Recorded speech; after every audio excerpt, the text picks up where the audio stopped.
What is going on, everybody? Hello, hello, hello. Let's hope the internet stays on.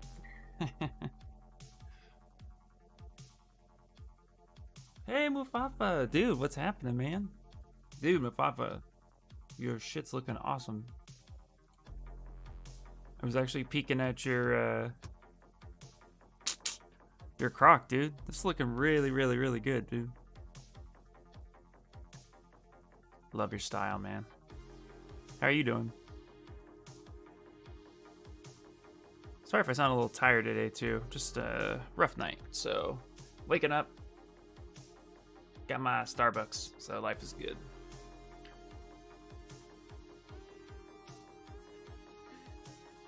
Hopefully the stream is looking pretty good, too, though. I'm gonna have to check it out, make sure it works.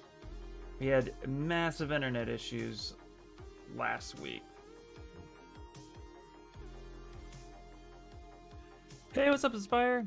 Oh yeah, the bigger parts of him is perfect. Now working on details and using artistic license to do that. Hell yeah. Sweet, sweet, sweet.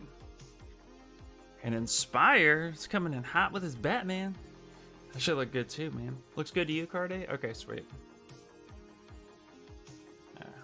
Scratched my knuckles, so I don't want to wear my glove today. Today, I'm going to be working on rebuilding an anime female base mesh because I have a character that my daughter wanted me to sculpt. And oh wait, I'm going to show you guys the character. It's really fun. Yeah. Got it because the illustration is nice and loose. Yeah, see, that's always so cool. When your illustration is really, like, the concept is nice and loose. Yeah, it's nice when you can, like, go ham on a direction. Or, like, take a little bit of creative control. I always appreciate that. Okay. So this is the character that I'm going to be sculpting. I don't know if you guys have seen, I believe it's pronounced Kakaguri, I think it is. It is like a high school gambling anime, and this is one of the characters. She's ridiculous, and I love it, so. Twitch says you're working on Olliphest. Yeah, I tried to update it. It might take a second to update, but that's okay. What is up, Ryan? What is up, dude? It's going okay. It's a Tuesday. So, yeah, I tried to update the... Yeah. That's okay. No big deal. No big deal. Actually, looking at the resolution, too, that looks pretty nice. So, pretty happy about that.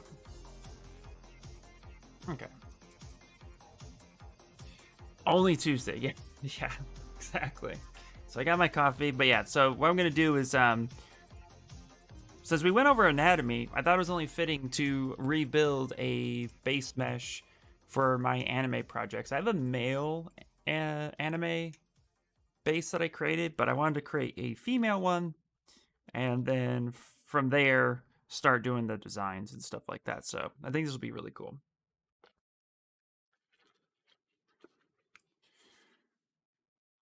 All right. Some good news too, guys. I'll let you guys know ahead of time, but on the Pixo streams, so on Sunday, this coming Sunday, I'm going to be redoing the keys and stuff of my other project to kind of finish that, because so many people were really intrigued, and my internet shutting off really, like, bummed me out. So I want to go and do that, but then next month's theme is going to be working within ZBrush Core Mini. So I'm really excited about that. So I re-downloaded it, reinstalled it. So if you guys want to do like a follow-along project, I could try to create something that's fun and cute, and we could do like one-off sculpts. It maybe takes a stream or two to finish, but kind of shows you the power of it. So I think this week I'm going to play a little bit in there too, which will be really, really fun. So far, it's been a good Tuesday, though. Heck yeah. That's the way to look at it, brother. It's the way to look at it. So, okay. And what I'm going to do So I think I'm actually going to be trying to just work on Dynamesh at this point. I'm gonna try like an older method. So let's go resolution 64.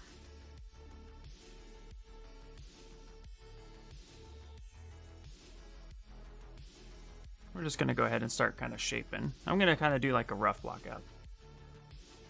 Yeah, I think that'll be kind of fun.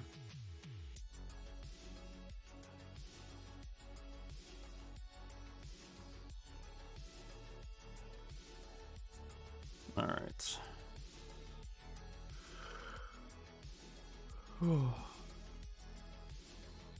And don't mind me, guys. Just a little tired today. In fact, actually, you know what I'm going to do? I'm going to go ahead and go to Unify, make sure it's kind of small. Build up some of the stuff.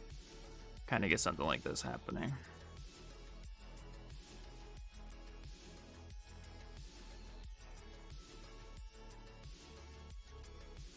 Go.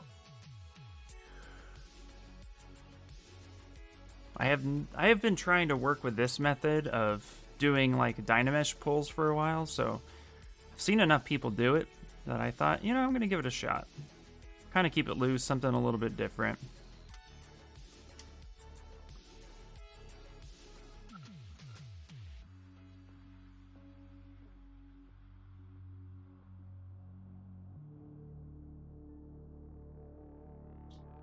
Go. Something like such.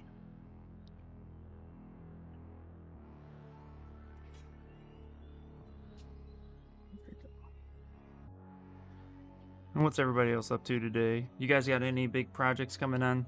I picked up a weird commission, so I'm going to be finishing that today, which is pretty cool.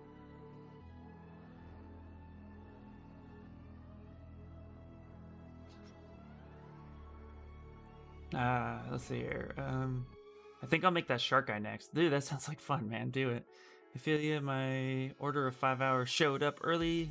Up one day early. Nice. So I'm all kinds of pumped. Nice.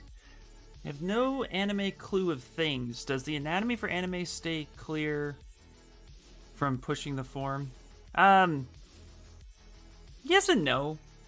What's cool about anime is depending on the style that you're doing, you can push the body of the anime as hard as you want.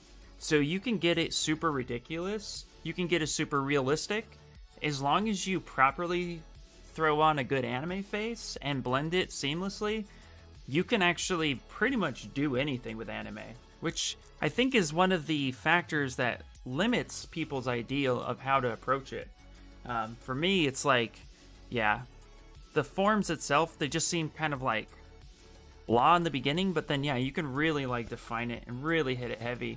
And so that's pretty much what I'm doing. I'm just trying, you know, like the old school Dynamesh way of like pulling something out and then re-Dynameshing it. Raphael Grassetti does it. A few people do it. I'm just trying to, I was like, oh, I'll try to do a different form. Just trying a different technique. Last week I focused on like primitive blockouts, so I thought this would be kind of cool. But yeah, I think with anime what's neat is you can pretty much go as heavy as you want. The trick with anime is getting the face right. So get the face right, and I think the rest of it is gonna kind of like, I think the rest will just kind of playing with each other, at least in my experience. So like here, for example, I'm gonna go ahead and actually just kind of block this section out here. I'm gonna pop this here, and I'm actually gonna kind of drag this out. So this is what I was referring to, that whole like drag out section. Let's get that kind of close. The sun is bright and warm today. Feels like I haven't seen the sun in months. Oh wow, that's crazy, man. I'm in California. I have no idea what not seeing the sun is.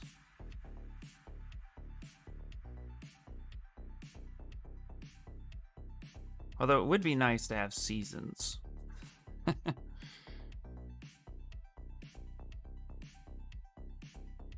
we're gonna go ahead and pull this here. Let's do this. Same thing, let's go on the top. Little mask off there. Just kind of pull this there like that.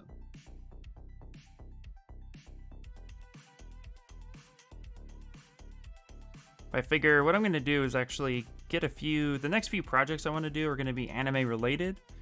And then if it's super helpful to you guys, then I'll post some like tips and tricks that I rely on and use on the way.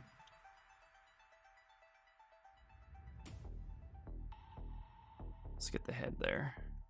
And I already did an anime head, so I think I can get away with not doing another one. Okay, let's scale this down. Let's get this body up here. And that's what I love too about this process. You could just kind of copy what you see a little bit. It doesn't hurt. I lived in Florida till last year, and I've been in Pennsylvania for the winter. Oh, yeah, okay. So you're used to the sun too.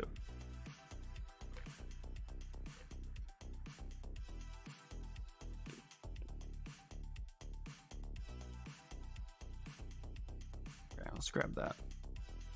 There a little bit.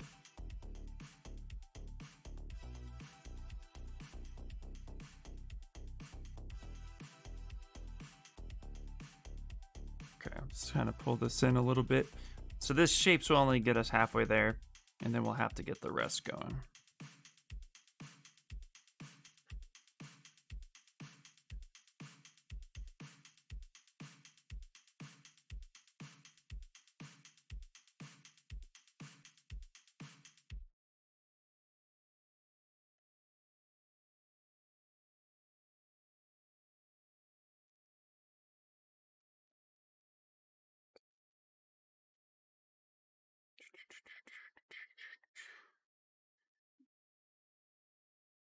So what made you move up to Pennsylvania, if you don't mind me asking? I'm curious. Or you just staying there? I've always wondered what Pennsylvania was like.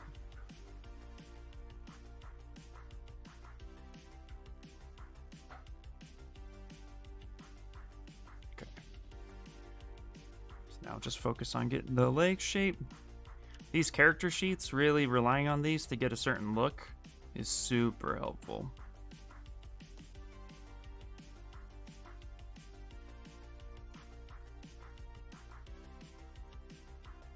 I haven't been to Cali yet, but boy said the sun in Florida is like chicken noodle soup.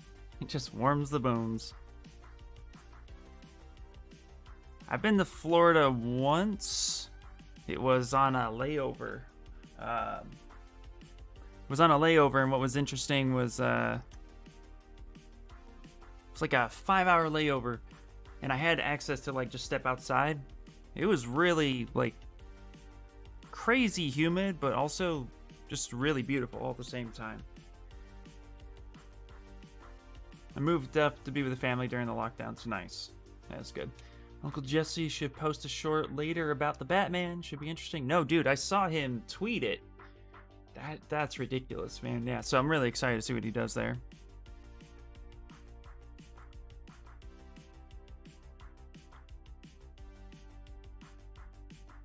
Okay, so we're gonna go ahead and mask this part off.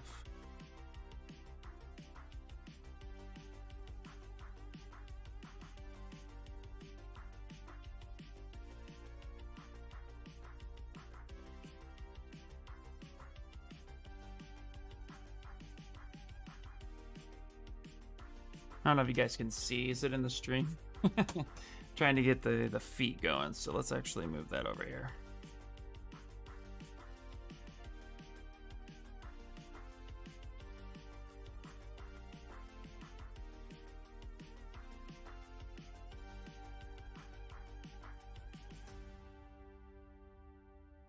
Let's clip this right there, like such. Hello, what's going on, Leonard? Hello.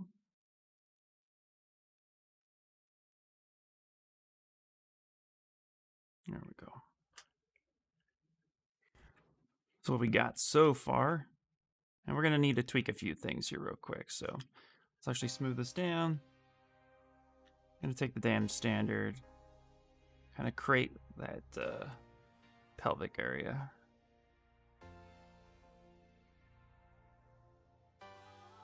Way too much clay. Back that up.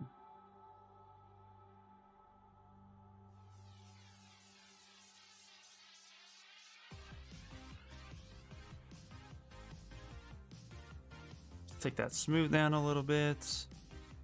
And then let's get the clay buildup and let's move that down a lot. And I'm gonna put on like base color. See a little bit more.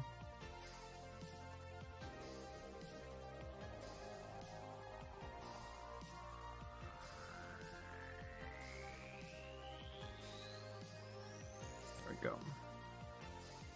Try to keep the forms basic. We're not gonna go too crazy with anatomy, just get enough.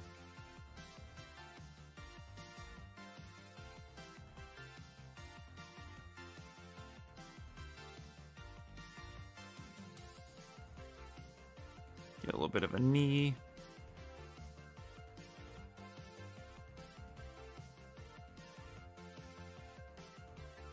There we go.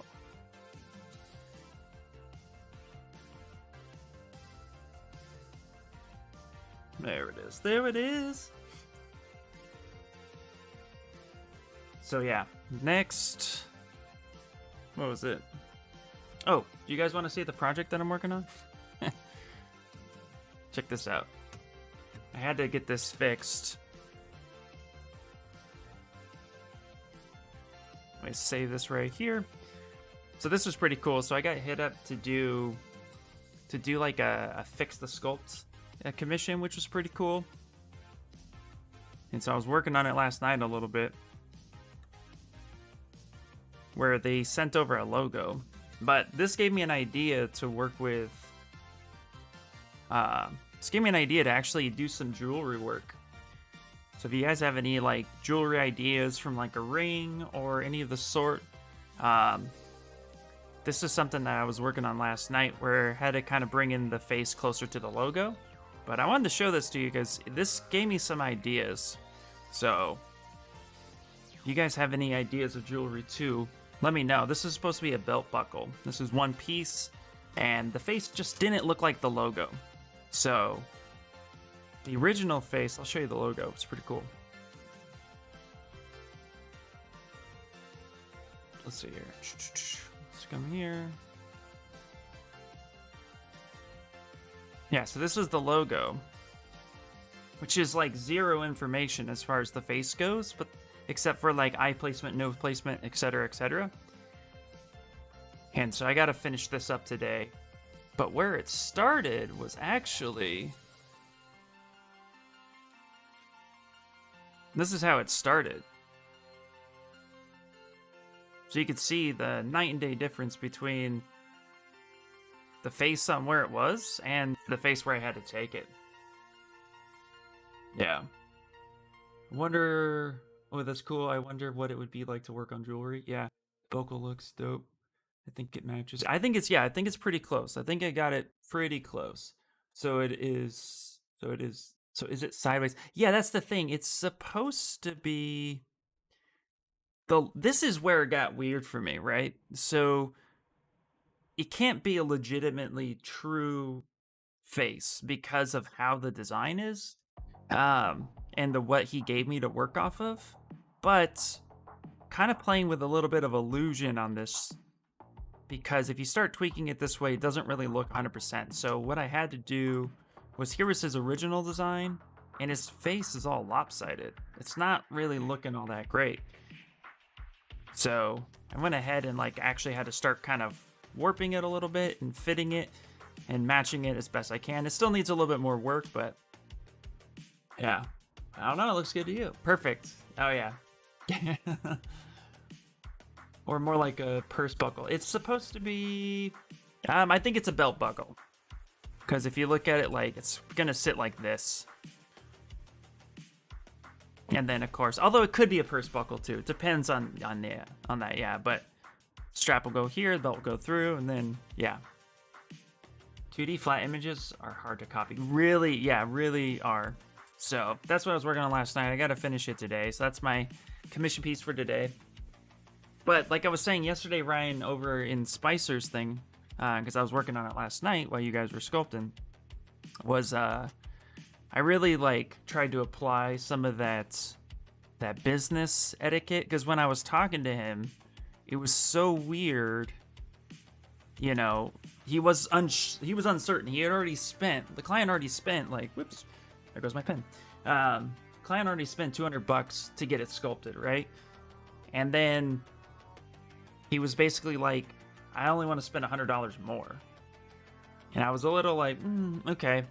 Well, I said, I don't get out of bed for 150 unless it's 150. So I was like, I tell you what, we'll do it for 150. And he was like, yeah, that makes sense. Because, you know, again, it's only like that much more. And I figure it's only going to take a few hours. It's not going to be an all-day thing. It's a one-day turnaround. I don't need to spend all day on it. But then he came back with hesitation. And he was like, well, are you sure you can do it? I'm not really sure. And I was like, that's what I do. I match concepts. So I can get it as close as possible. So I'll tell you what, I'll go ahead and I'll do the job. And then you pay me afterwards if you think it's good. If it's not, I'll still give you the project. It's totally fine. And his tone changed immediately. He was like, you know what? That sounds good.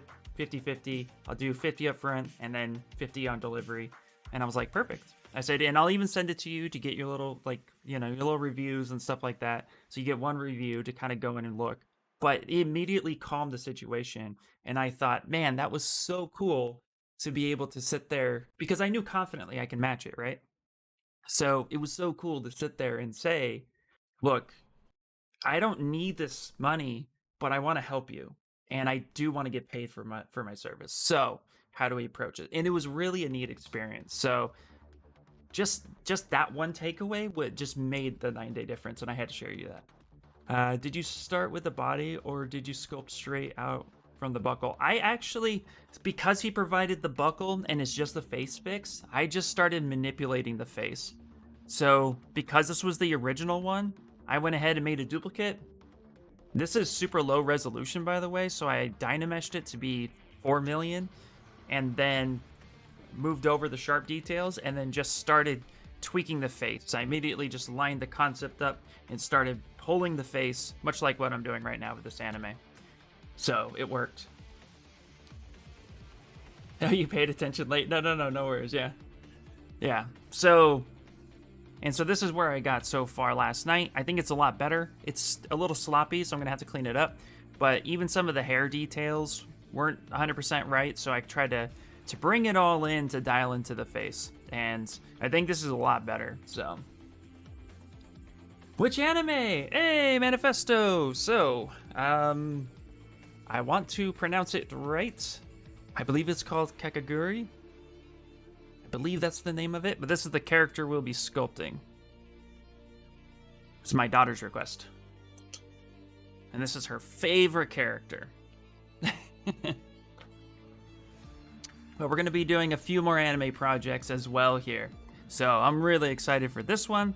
This one's kind of neat because it'll be a full figure statue, and it'll be something that I think it'll be a lot of fun. And then I'm thinking about pushing the envelope a little bit, getting a little bit more, maybe do a little bit more of a risque type thing. Anime's fun. There's a lot there. So yeah, so that's going to be good. So right now I have a kind of sketch that I'm working off of to get the basic shape and then start manipulating the rest of it. And since I figured we covered Anatomy Week, we can just go ahead and move forward with making a female base mesh. And then, yeah, it'll be good. Agree, it looks much better. Awesome, thanks, man. Appreciate it. So yeah, that's what we be doing. Okay. Let's actually move this over here. Before I get into the arms, I'm going to go ahead and add the breasts. So we're going to go ahead and put that right there. Whoops. My fingers are all over the place today.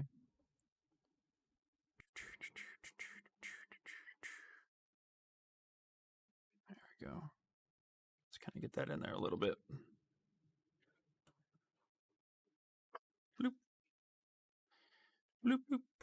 Let's get that there. Let's blow this up a little bit so we can really focus on the shape.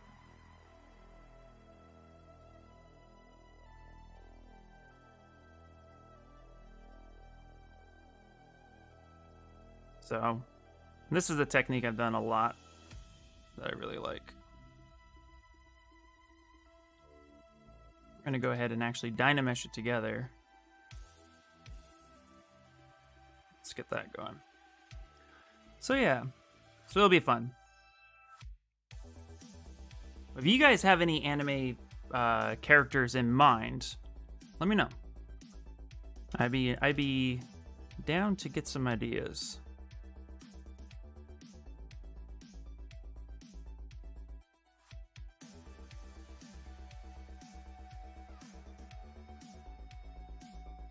There we go. I also like how anime tries to, you know, defy gravity, so. Hey, what's up? Does Eva count as anime? I don't know. Does it? So yeah, I joined the Sculpt Off last night. Was a little quiet being new. No, absolutely, man. But if you want to share your work, or I could pull it up, you did a really good job, man. What was it like? Was that your first Sculpt Off? Or was that your first time sculpting with the group? Alita. Ooh, Alita. Well, let me look up Eva real quick. I'm curious. There are, you know, I'm not fully fluent in anime. Let's see it. Is it anime? Eva anime? No, that's Neon Genesis. Eva. Send me a link, Ninar. Well, see, there you go.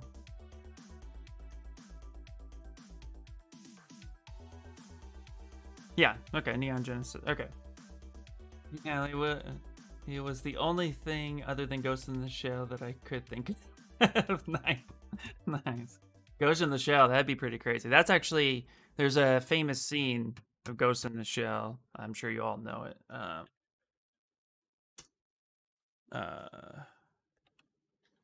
That was definitely something I always wanted to do. It's like the infamous on her knees with the cables coming out her back. I'm pretty certain I could find it. Guess I'm gonna have to be careful. I know this anime.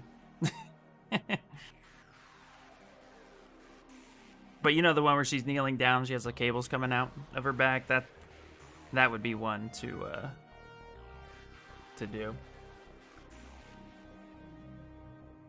First with the group. Yeah, that's what okay, cool. Gotta warm up and adapt to their culture. Yeah. That's why I popped in too, because I just like popping in there and hanging out. Slooby! Yeah, last night was my second time in the Sculpt Off. Last week I was under the weather, so I didn't talk. Yeah, you were pretty quiet last week, which is that's when I joined.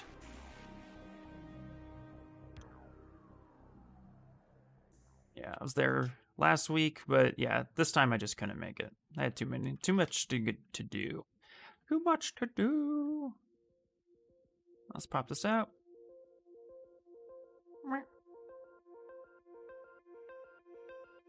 I don't remember who did it, but whoever did that Princess Mononoke for Pixo Community is amazing. Oh my gosh, yes. That was definitely a great one. I'm not sure who did that one either. Because with the, I think that one, I think just an artist did it, you know what I mean? Just like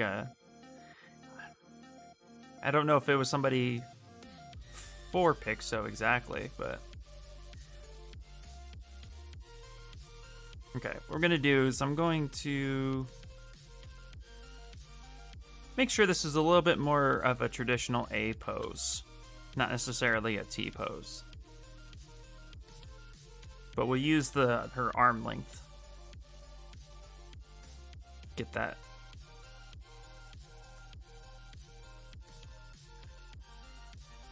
Here's what we'll do. We'll actually take this. Actually gonna rotate it so that's more like such. Get this more like that. I think this will help just a little bit, little trick.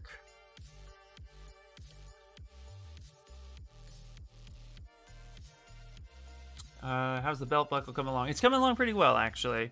I'll show it here in a second. It was actually pretty good, in fact. Yeah, this is where I ended up last night. This is where we started, and this is where I ended up fixing it, so I think it's coming along pretty well. Interesting you mentioned Ghost in the Shell. There were a couple of people talking this morning about wanting to sculpt of that very scene on one of the 3D print Facebook pages. One that's super awesome. I've always wanted to sculpt that scene. I think let's see. I think I drew it once back in high school. But yeah, it's like that. It's like an infamous scene. Everybody knows it.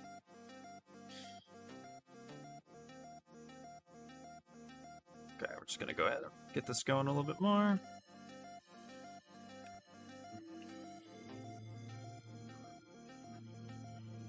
There we go. Kind of start tucking this up a little bit. Hey, what's up, J Crew? Hello, Miss Wildfire. Hello, afternoon, all. I'm normally a lurker, but just wanted to say hi today. Well, hi, Miss Wildfire. Welcome in, welcome in.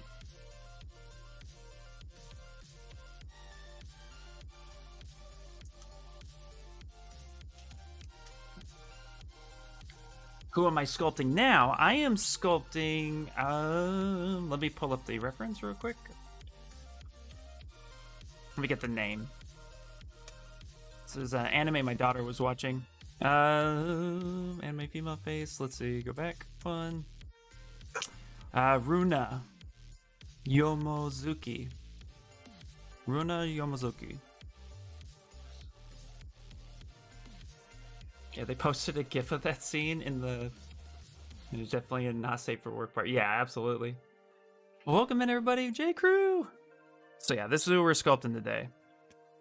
More just building a base mesh first to work off of, and then we'll save that out, and then we'll start tackling this. And I'm gonna actually end up having to create the outfit that they wear before the jacket. That way we get all the details and we can pose them however we want. Yeah, this looks super fun. This is my daughter's favorite character in the show. It's a crazy show. But like, it's also it's really awesome. Okay, let's do that.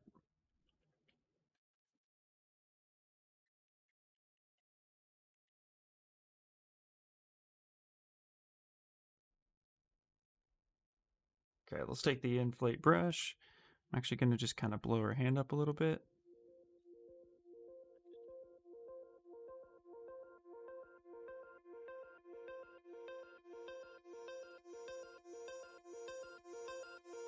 Let's get the basic shape. Hey, Mikey, how you doing?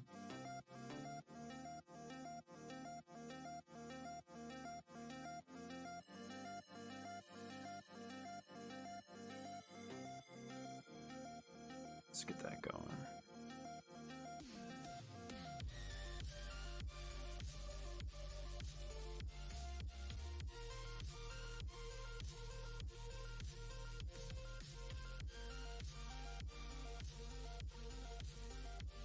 There we go. Trying to line that up as best we can.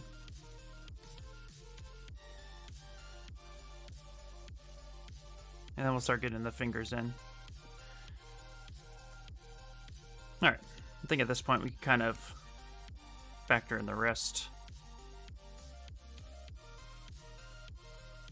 Here, let's actually bend the elbow a little bit. So we get the natural elbow bend. Now we can start working off the rest. Let's actually go ahead and save it. I haven't saved it yet. So female base mesh. Groovy, man. How about yourself? I'm doing pretty well. Doing pretty well. It's Tuesday. Bit tired, but have I heard of this company? I was looking at them. That's what sparked my interest in jewelry. I don't know. Let me see. Yeah, accept all.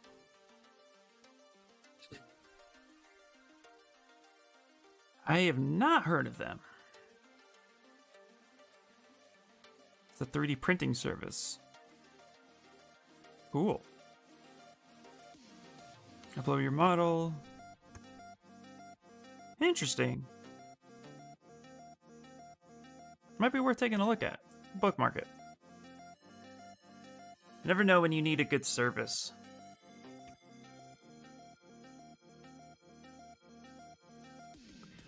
What is the sculpt thing I'm reading about? Well, this the sculpt off thing. So last year, Pixelogic did a sculpt off challenge where you get 3 hours to sculpt a scene that is for illustration. 3 hours, completely ZBrush only. You can't do anything else, right? So, Spicer from the dojo, if you know Spicer from Pixo, he decided in his Discord to start holding off a weekly sculpt off challenge / practice. So every Monday at 8:30, I think Mountain Time or Central Time.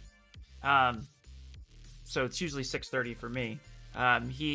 You basically join his group, you show your screen, he gives a theme, and then you sculpt to it.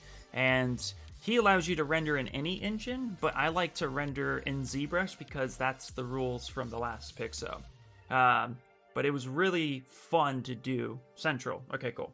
So yeah, 8:30 Central, and it's just neat because it's good practice. And the idea behind the sculpt off too is it's all about concepting. So you're not really trying to focus in on details. Like here, I'm noodling around this base mesh, trying to get it pretty close to what I want it to look like. And I'm already kind of like noodling, making sure everything is going to be kind of nice and smooth.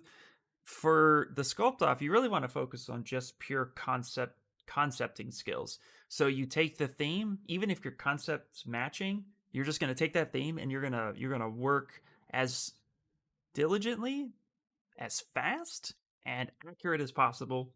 And it's supposed to help build those skills of just blocking out. And the further and faster you can do it, the quicker you can get the detailing, the better your piece will look. So it is really, really cool. And yeah, last night's theme was Kaiju, which was so awesome. So it was really neat to see what people had done with it. So, and I'll actually show you one of my pieces I did a while ago. But one of the themes he did a while ago was called, it was a Demon Slayer theme. Let me see if I can pull it up real quick. And he just meant anything about Demon Slayer, like the theme Demon Slayer, not the actual anime. But I sculpted a character from the actual anime, which worked. That was a perk there. Let me see here. So I did this part here. Let me load up this project. Here, I'm just gonna go ahead and come here. Let's save this real quick. So I give you kind of an idea of what it is you're trying to look at. And I usually save the projects. No, I don't want to save this project. I usually save the projects myself because you want to be able to like kind of go back and do time lapses and stuff. Hey, what's up, Witch Cat? Yeah, that platypus monster was awesome. It really was. Heard the term a few times, but what does blocking out mean? So blocking out means that you are taking as many shapes as possible. You're taking your primitive shapes and you're essentially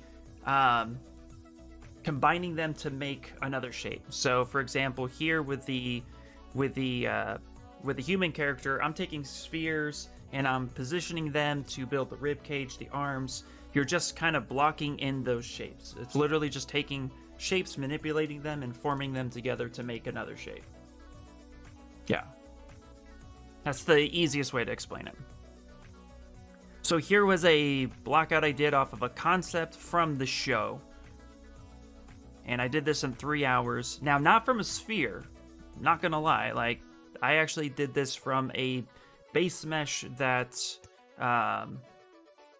ZBrush provided, which is part of the rules that you could start from any base mesh.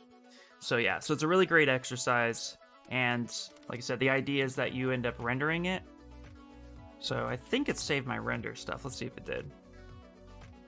Yeah, so here was my render that I presented. So, you know, there's a lot I hate about it, but there's a lot I like about it. And ideally, it's not about getting a perfect piece. It's about getting something that's readable, and then you just perfect that over time. So it's really good exercise. I try not to do it too often, though. my tips on doing sculpt offs is to do it once in a while, but don't overwhelm yourself with sculpt offs or trying to constantly block out that way, because you end up building bad habits. But you can, if you do them once in a while and kind of like use it to test yourself, then I think it's a good way to balance it out, where you're still trying to get good technique, but you're also trying to get it done as quickly as possible. How did I get the fog effect? So the fog effect is actually, if I come over here to render, let me pop this over, and I go to BPR filters.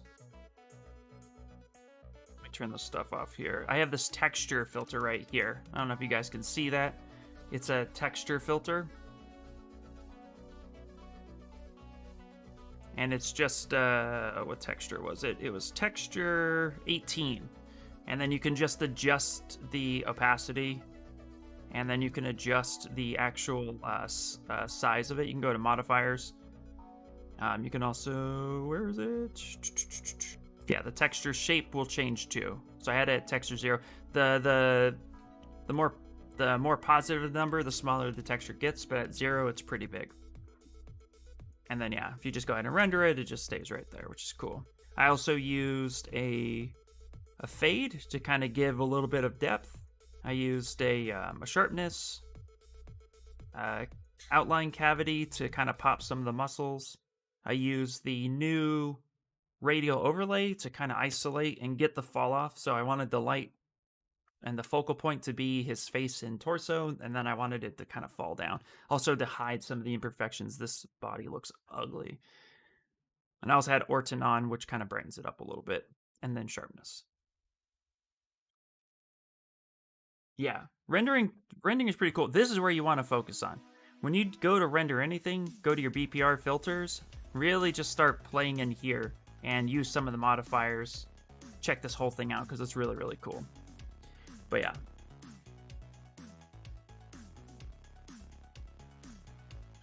Yeah, but it's a great exercise. It's perfect. And it is definitely a way that can just kind of help everything out. So, all right, let's go back and load my tool. And if you guys want any tips or tricks on concept stuff, feel free, pick my brain, ask. You know, a lot of it is just what I do when I go into concept something. For the most part, is I take the things I know work for me. Like I'm playing around right now with using Dynamesh to block this out, but I don't usually use Dynamesh to do blockouts. I usually use primitive shapes to make the shapes. So I wouldn't be using this technique in a sculpt off unless I was 100% confident that I can get it done as fast as possible. So let's see here.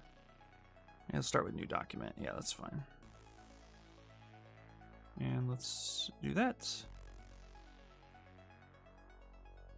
So that's the thing. Yeah, the big trick is just do what you know.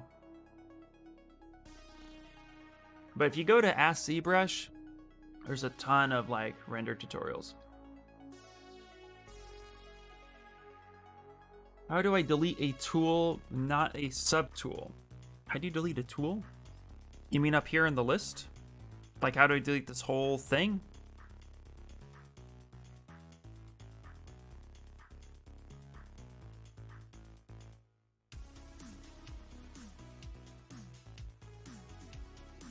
If that's what you're referring to. Yeah, okay. So if you want to, let's say I want to delete this whole set, everything, just hover over it, click it, come on down to delete all, say okay. It'll take you to a star. Click off of it, it's gone. That's it. Real simple. It'll delete everything though. 100%. So yeah. So you click this thing, and if it's just one tool, and you still hit delete all, say okay, it'll still take you to a star. As soon as you click off of it, it's gone. And that'll save you so much. So yeah, if you have tons of stuff in your project to bring the size down, do that. The sculpt off is helping me find my weaknesses. Yes. Yeah. No, it's a great tool, absolutely. Yeah, I love it too. I love competing, because like last week, oh, let me show you last week. Yeah, no problem. Yeah, was it last week? So not yesterday. What did I do? I think I put it in artwork. Last week we had a match of concept, I think you guys saw that one. And that was really cool. There was no color to the concept. Yeah, here it is. That's Kamara's. Okay, so this one's mine. That's what we did last week. We had to match a concept last week. So I did this one, and then Kamara did this one. It's cool also to see people's style and take on it. Although Kamara cheated. Had extra 10 minutes. Just kidding. But this was pretty cool to, like, again, you know, he gave us a concept that was black and white, and then we just sculpted it. And this was a lot in 3 hours. I didn't think I was going to finish it. So, but you don't worry about, like, if you were to zoom in on this, I don't know if I can. If you were to zoom in, like, it's gross. I remember telling people, please don't zoom in.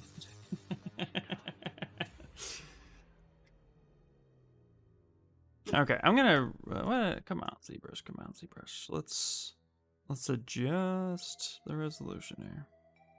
Yep, resize it. There you go. There we go. You didn't get to the monster? Oh, that's okay though. Man, it happens. Okay.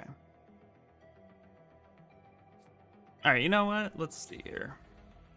We gotta get some fingers happening.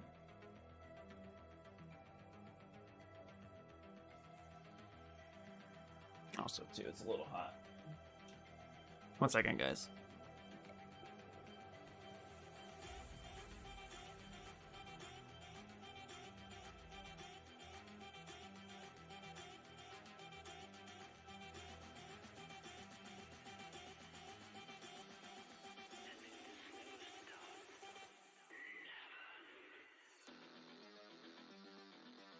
That in 3 hours? Yeah, that in 3 hours is pretty crazy.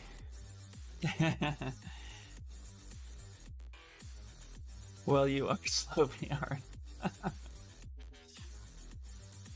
Hey! All right.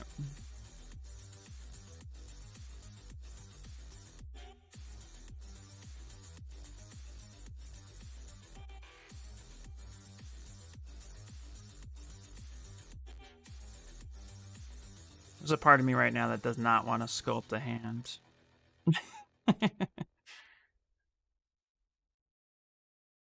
You guys ever get that way? Where you're like, I don't really wanna. I don't wanna. I'm gonna take this. I'm gonna split hit it on it. I'm gonna close it with Dynamesh. Close this one with Dynamesh. I like puns. They are the lowest form of comedy, but I love them. Heck yeah. Yeah, that part is always there. Yeah.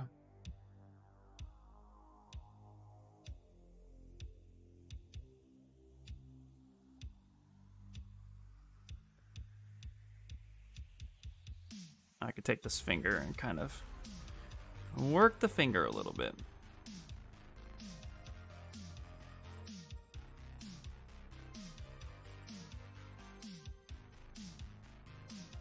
All right, let's turn on local sim. I'm gonna scale this down, stretch it out a little bit.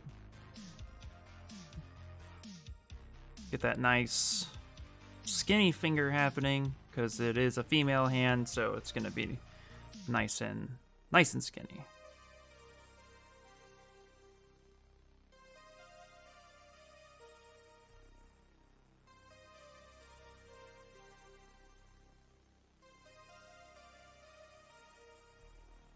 Let's do auto groups.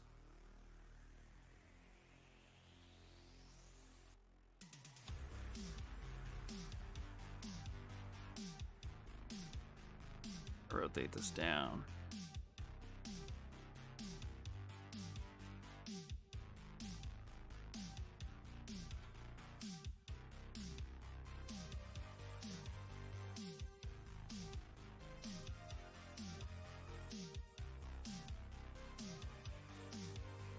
All right, you jumped over to Twitch. It's Ryan. Seems to be where the pod is at. Yeah, dude, jump on over here. I know, my YouTube, yeah, I don't have a lot of YouTube followers over there. That's okay, though.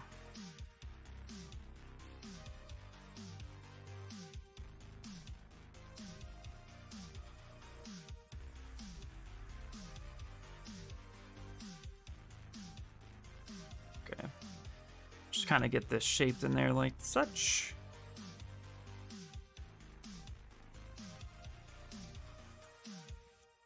And I'm just gonna go ahead and kind of just get the fingers in where I think they should be, and then we'll just kind of match it a little bit.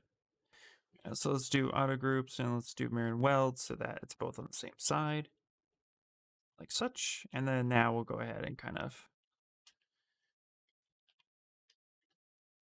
start positioning a little bit more. Let's actually blow this up. And then let's go ahead and rotate. And blow this up. Something like that. Makes me want to build an actual library hands and feet, but every time I start, I remember how much I don't. Yeah, exactly, MJ. I feel the same way. It's like, no, not today. I mean, it gets a little repetitive after a while, right? Like that's kind of the feeling, and I don't want to, but it's okay.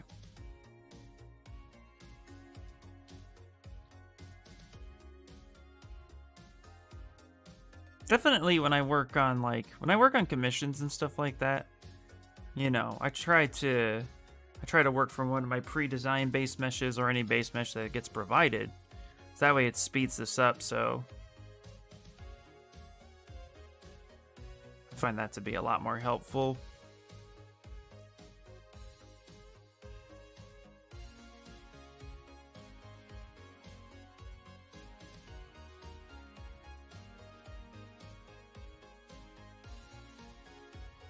Down, bring that up.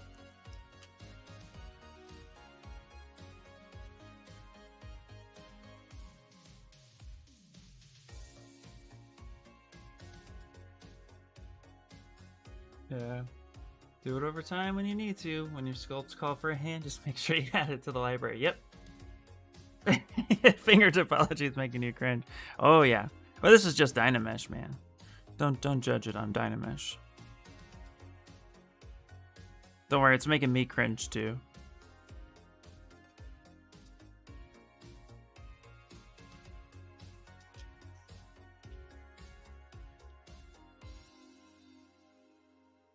So now we got the fingers kind of where we want them. We're going to go ahead and just move it. I'm trying to keep the fingers separate too a little bit. So that way, when I weld this together and then get the topology Z-remeshed, it's going to look a lot better. I promise. Just going to take a minute.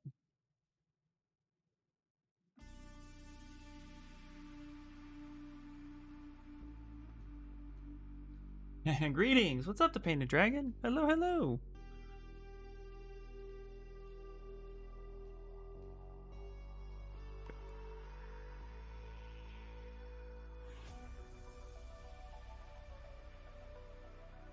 It's also why I don't like working in Dynamesh.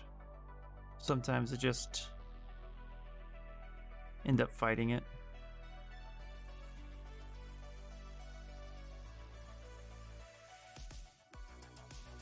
That up. Okay, we'll end up fixing that later. Let's get the head shape in, and then from there we'll be good to go. So kind of the blocking out part that was asked earlier about what exactly it meant. So just to kind of reiterate that a little bit, what it really means is just take a primitive shape, something like this, for example. Let's actually go a little higher resolution. Take something like this, bring this up, and now we make this shape into the shape that we actually need it to be.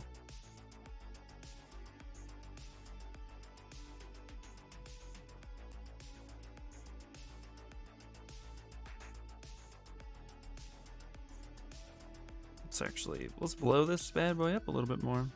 Get that head in there.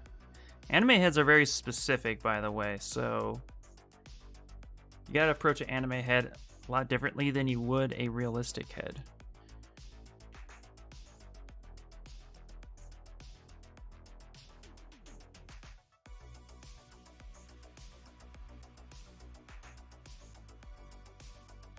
Anime heads do start from a sphere.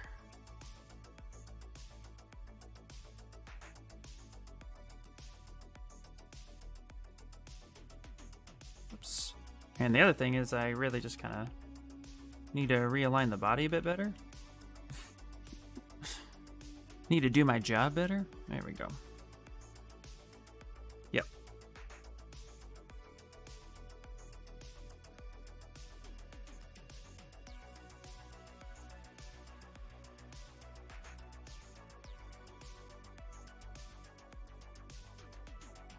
There we go.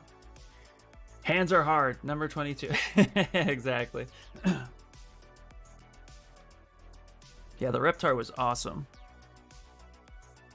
Well, if you guys haven't joined Spicer's Dojo and want to be part of that sculpt off, definitely go check him out.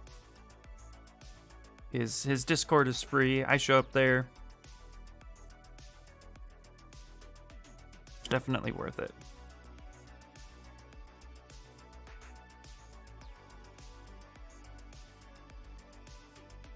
Get the main shapes of this in there.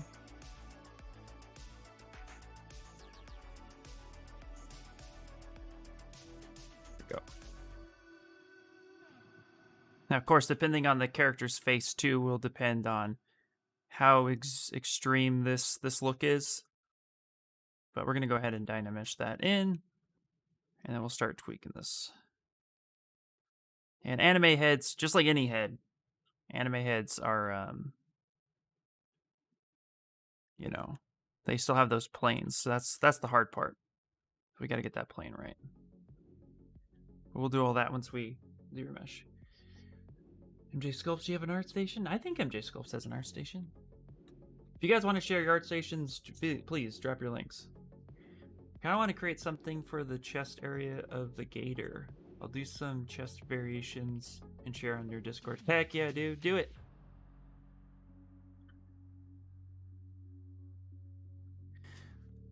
Okay, let's clip curve just a little bit here, just to smooth that out.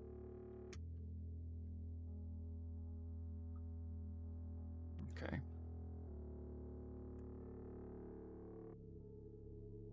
Kind of gonna create like where the eye pads would be. Now remember, anime heads, what makes a traditional anime head work is that there's no eye sockets. Their eyes are flat. Mainly in toys because of the production. I'm not sure in animation how that works. But I do know for toy statues, especially that get into production, the eyes, they're kind of pads, they're recessed back a bit. But we'll make the shape as we need it. We just kind of want something that's a little bit set up.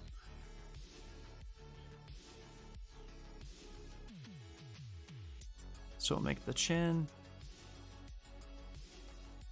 MJSculpts.art. Yep. But you need to update a bunch, yeah. Do we just catch his Pixelogic cast to get his Discord? Actually, I think so. I don't know if I'm... I don't think he would hate me if I shared it. I think you can do it. Here, try that one. But yeah, but it's Spicer. Noel, like spicy, but with an er. There we go. Yeah, give that a shot. Let me know if that works. And then if he asks, just say that IR sent you. Easy peasy. And then he'll be like, damn it, IR, what are you doing? Sending people over to my shit? Yeah, dude.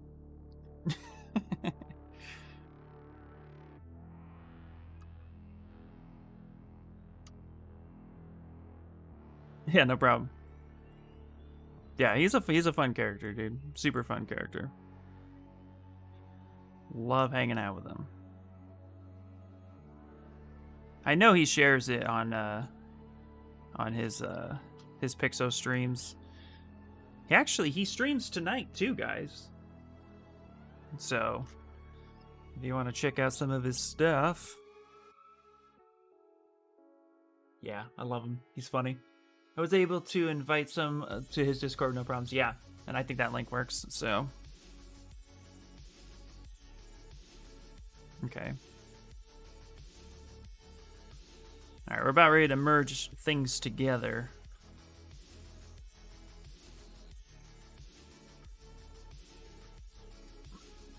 Okay. I want to create just a little bit more of an elbow inflection.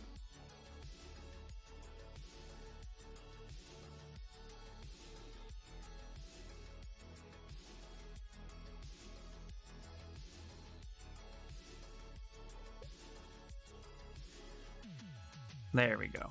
That's better. Because it's a female character, we're just going to keep everything as soft as possible. But we're in Dynamesh. I'm going to end up Z-remeshing this here in a second.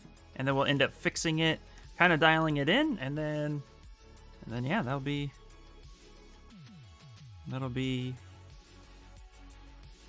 pretty close to being done. And then we can start on the character.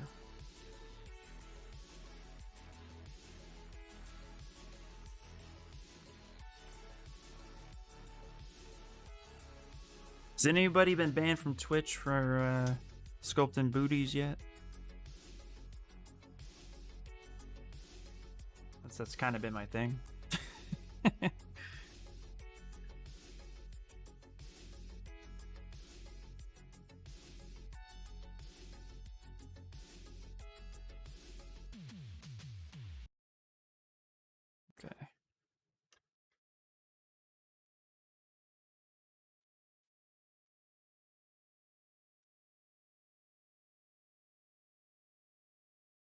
Just Living Vertex. Yeah, he got the 3-day ban. But he showed actual, like, he actually showed, like, an actual, under boot, or, like, side boot or something like that. I still call bullshit.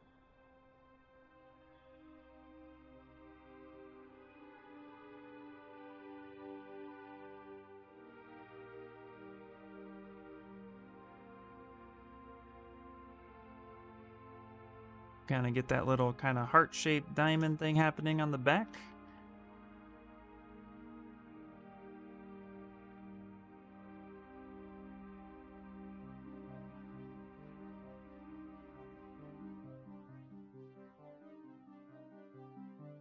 It's kind of set up for some pretty decent pelvis bones.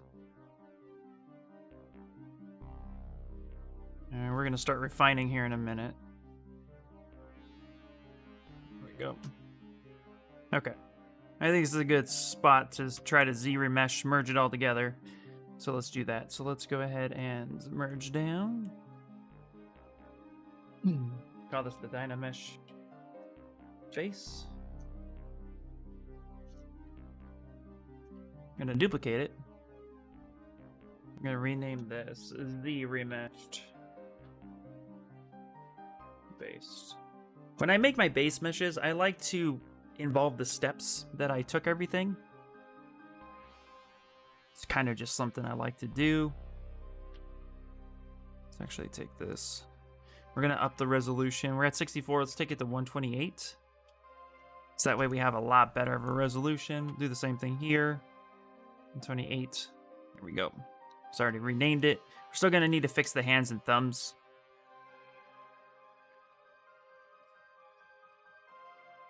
But to get a good Z-remesh, we can start here. Oh, side booby, no! Yeah, I don't stream yet, so no, I'm setting up to stream, but gonna pull the trigger soon. Yeah, you are. And then you're gonna tell me when you do it so I can come over and hang out. I can't have that. That's the weird thing to get banned for. I know, it really is. I saw another artist drawing pinups on Twitch just after that happened, and they had full nude woman for reference, with the smallest black circles to cover her pits. Apparently Twitch was drunk during Living Vertex's stream. Oh my gosh. There's nothing nice I have to say about that, so So yeah, that's I don't get Twitch right now. Twitch is doing a lot of things that I just can't really get behind at the moment.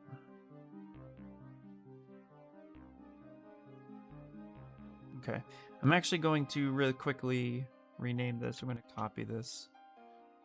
I'm going to delete this one because I realized I wanted to fix something real quick. So let's rename, paste this one so it's the proper one. Let's get that hand button there. The more information you have in there to ZRemesh stuff, a lot of times it can help you out. So let's make her wrist a little bit smaller.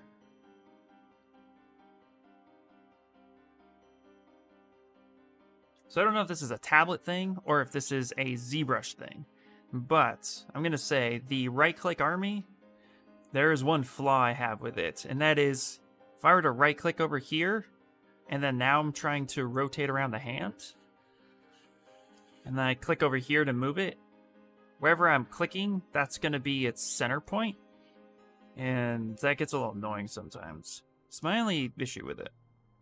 Outside of that, I think it's a great thing to do when you're up close. So my thoughts on it. Not that anybody asked. Okay.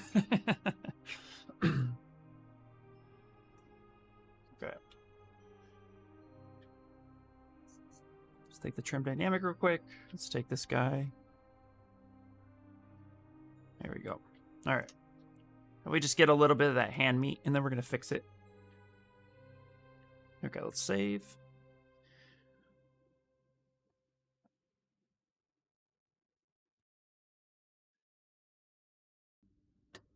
Is there another way to rotate? Oh, sorry, hold on.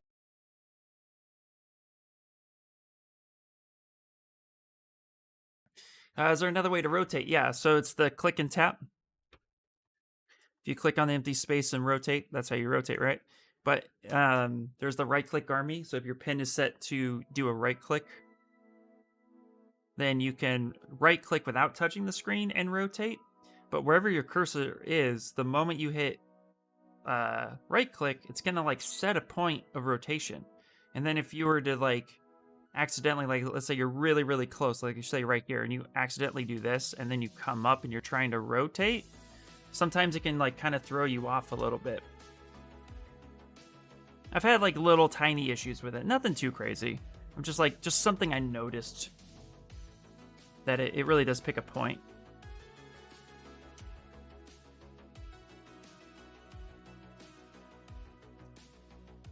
It's not a bad thing. I just was like, oh. So like if you click on this point here, rotate, and then click off to the side, it could be a little weird. I think my tablet's a little funky with it too. Want model Cintiq? What model Cintiq you rock? I actually don't have a Cintiq. I actually have the XP 10 Artist Pro. Sorry, Artist Pro 13.6. I have a kind of a small guy. Let's see, I can show you guys what it looks like.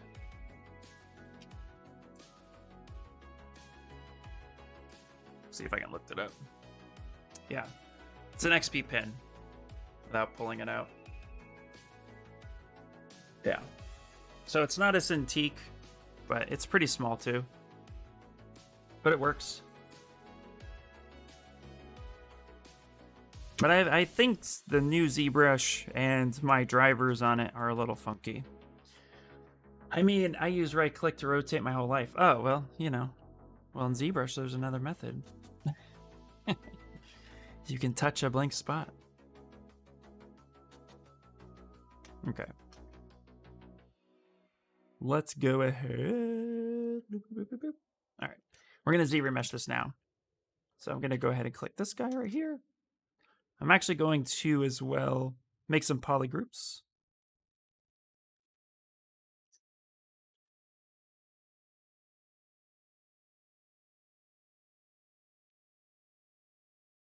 Like such. I'm going to tighten that and make a polygroup for that.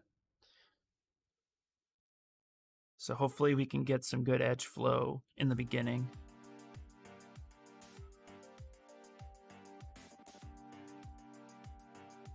Go. Something like that. So I'm just masking off a section, Control W. There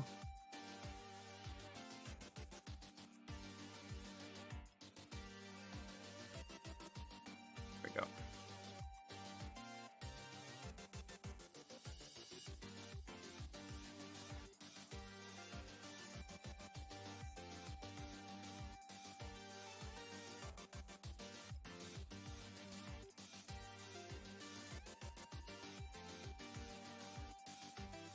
That there, get rid of that. There we go.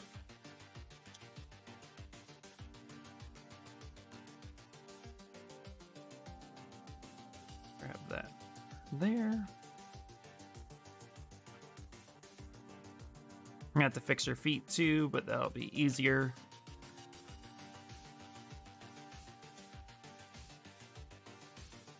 There we go.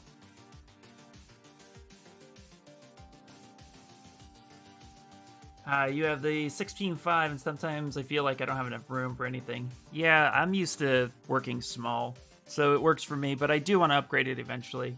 If I get the bigger one, I think it'd be a lot better. Yeah, right-clicking helps so much. It does, yep. Especially on the pen. Especially when you're like this, and you're like trying to rotate around and get certain things. I find that I do both.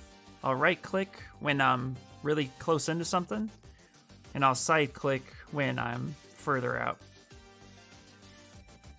Okay, we're gonna go ahead and go to deformation, and we're gonna polish groups, so we get nice clean edges as much as possible. There we go. I'm gonna make this just a little bit different of a color. There we go.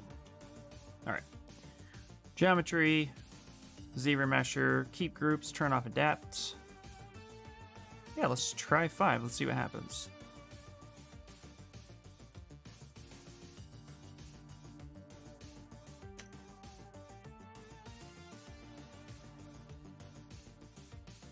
There we go.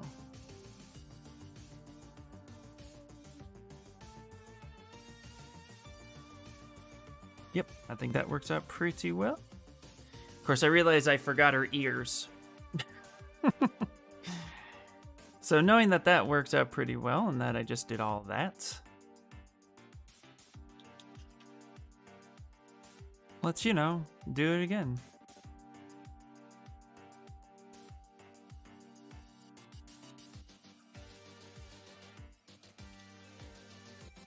Actually gonna duplicate her head. Let's see here.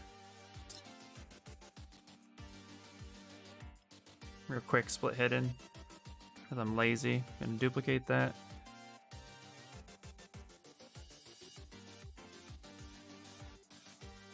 I am tired because I'm clearly doing way more work than I should be. That going right there. Flatten that down.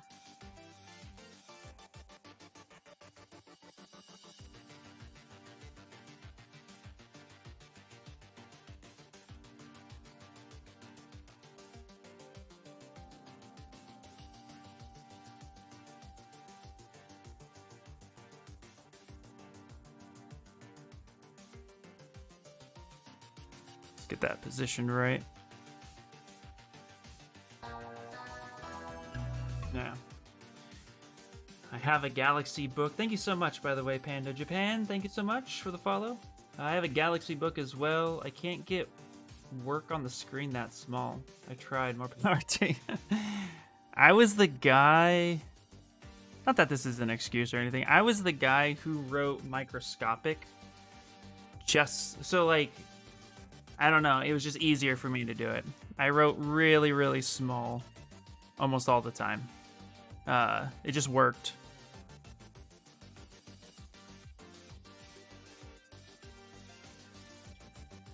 Oh, wow, I'm gonna close holes there. Okay. And we're gonna squeeze that in. Kind of rotate that in a little bit. Something more like that. So yeah, I'm used to working small that way, even in my slightly older age.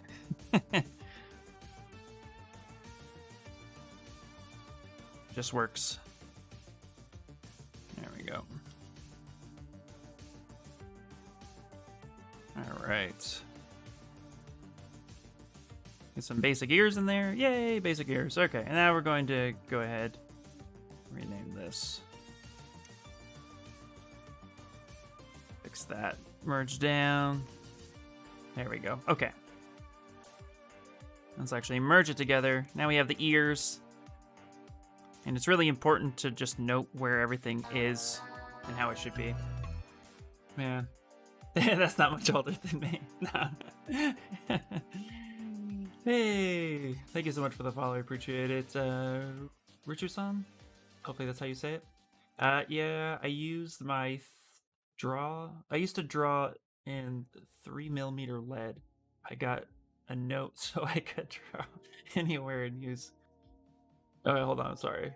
I'm just like misreading everything because I'm tired. Yeah, I used to draw in 3mm. I got a note so I could draw anywhere and never use it. That's funny. I like it. Nice Vegeta said. Yeah, thank you. Yeah. Yeah, that was actually I gotta finish that project. I did a statue of Vegeta, and then I'm in the middle of doing an articulated version of him. I gotta finish that.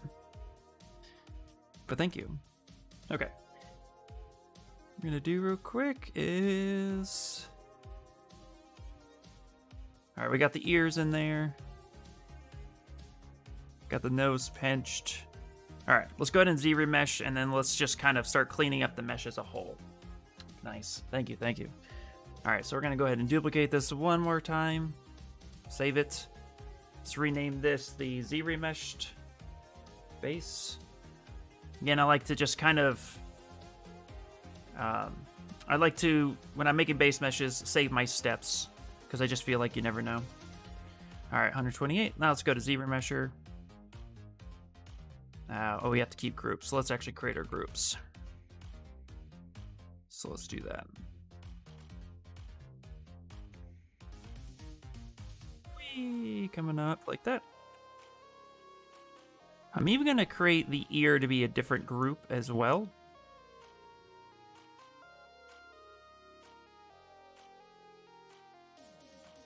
Tighten that up. That way we can get some good edge flow around the ears.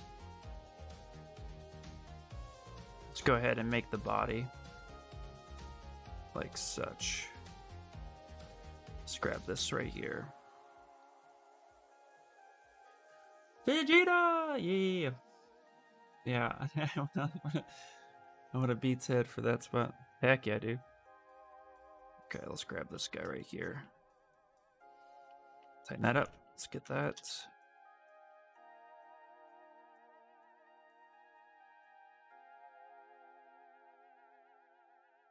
Right. Let's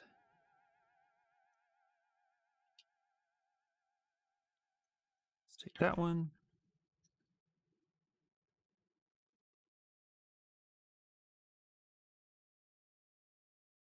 Let's kind of make sure that that's like that. There we go. Just different group. Same with the fingers. Now, somebody actually asked me if I use, if I've ever used the masking feature with the transpose tool. And I actually really prefer it sometimes when it comes to fingers. If you guys haven't used it, highly recommended. It's a good way to get a good mask going. You could just finish it off. Isolate some spots.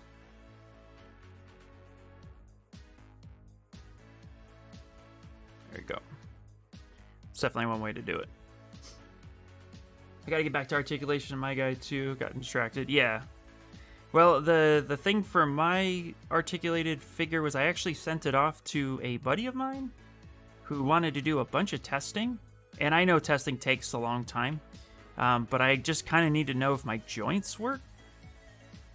So that way I'm not sitting on a bunch of articulation that doesn't work, you know? So I need to kind of do that. So what I need to do is actually just take a section that I think needs printing and then just kind of print that. That's really what I need to know, is make sure that it works. And so that would just help me out so much if I could do that. But I also didn't want to be that guy who was like, hey, I know you're doing me a favor, so, you know, you think you can get to that? You know what I mean? Like, yeah. It's kind of where my mind is at.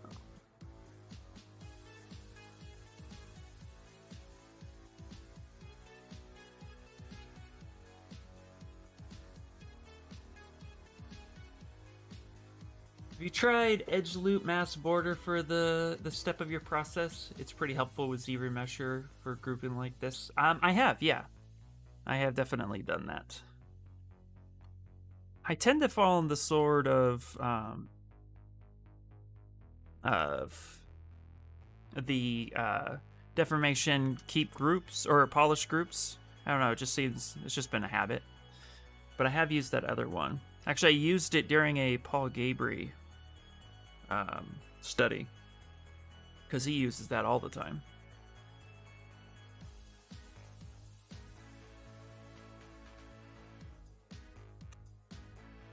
Yeah. In fact, speaking of which, Paul Gabry is releasing a bunch of stuff on ZBrush, and then he's streaming them. So if you guys really want to try to like up your game a little bit, I know he's going to be streaming a bunch of stuff soon. But for me, it's like, it's always just been really easy in my workflow just to go deformation and then just polish by groups, because it just gives you a really nice, clean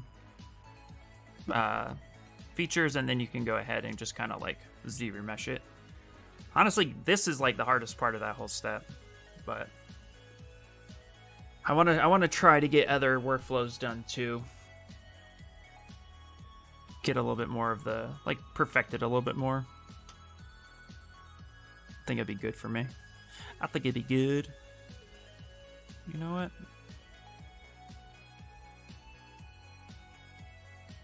Actually gonna take that part off. There we go. Yeah. All right, polished by groups. Perfect. Now we're gonna go ahead and Z-remesh it.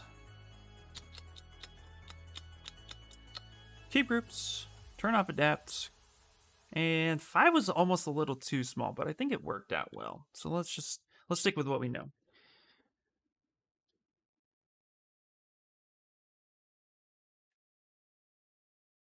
There we go.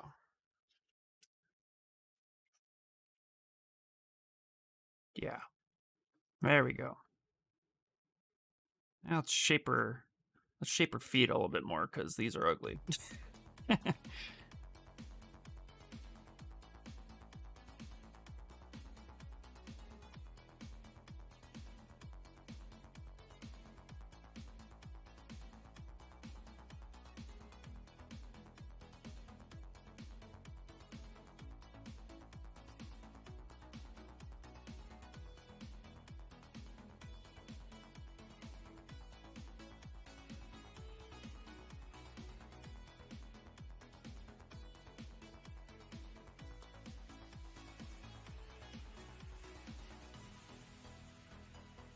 Now, luckily, she's going to be in shoes, the character I'm sculpting.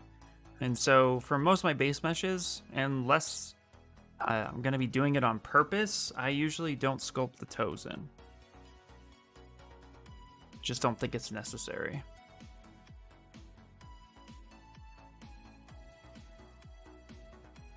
I will be relaxed smoothing.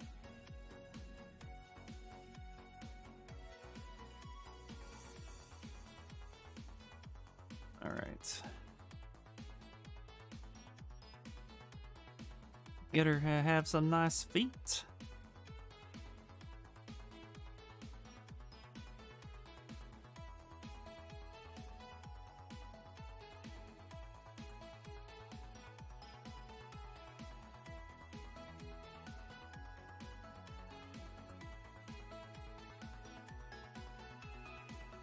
Okay. There we go. And I think that's going to be a pretty decent start. Let's start cleaning up the rest of it right now. So we're gonna turn on dynamic, we'll hit yes. And now I'm gonna go ahead and actually duplicate this. I'm gonna rename this refined base. And then we're gonna be good to go. So I'm just gonna refine where some of the muscle and the forms, the hands, the cleanup, and then we should be good. I don't want to make it like an old school Barbie where you can swap out the shoes. No. No, man, no.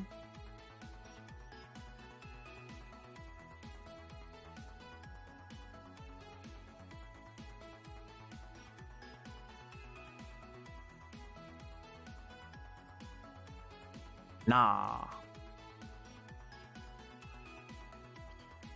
You know what's crazy is I know my sisters had like some Barbie dolls, but I can't really remember them actually really playing with them. So I almost don't remember like any of the older stuff. Does that make sense?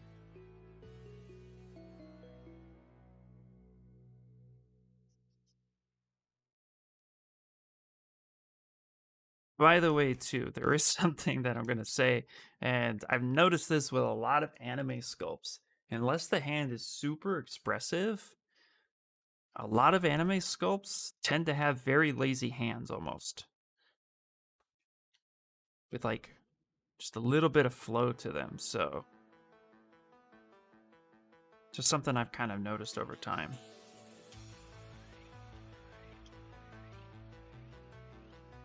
Kamara! Coming in hot with your marshmallow. What is up? It would be neat, yeah.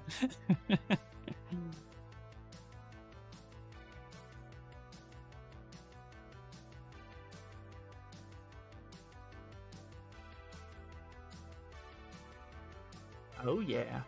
Thanks, Ninar. Huge shout out to Kamara for just being awesome.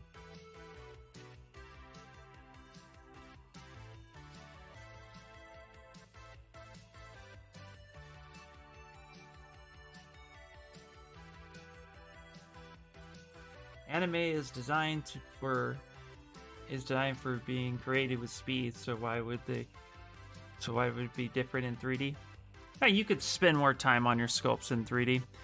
I mean, I've seen some detailed hands, don't get me wrong. Like, I've seen some detailed stuff come out pretty well, but it's just interesting because depending on the level of sculpture, the detail and that is there, yeah, if you're trying to stick with more like traditional look, it's probably going to be really soft and not super detailed, which is just kind of cool. I want to relax, smooth our hand a little bit.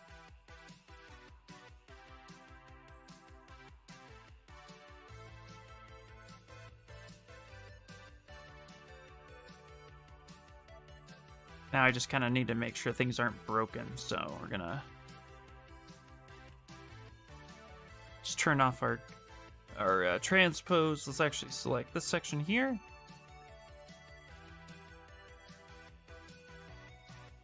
Bring this finger up a little bit.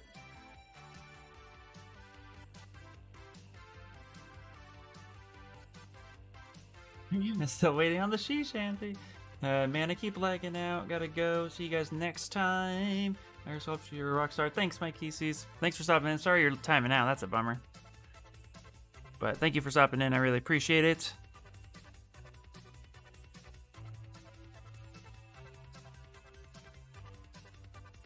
Let's see. Maybe I need to set up a donation goal so I can commission my friend to write it. Ooh, that is cool. Yeah, that would be the ticket.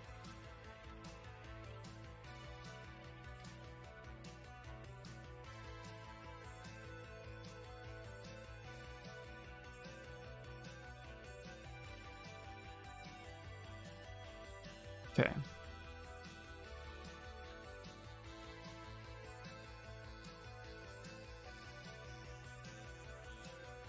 Soften that selection a little bit.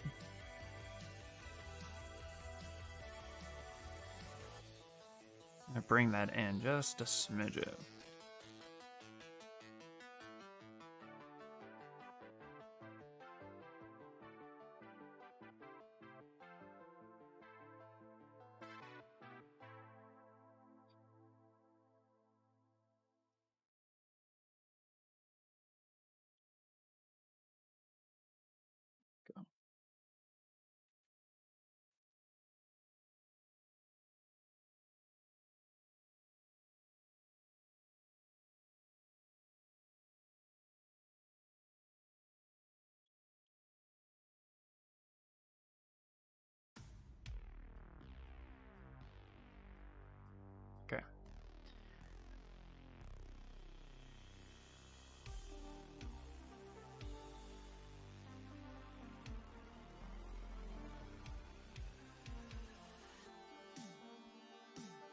Hands, man. Hands.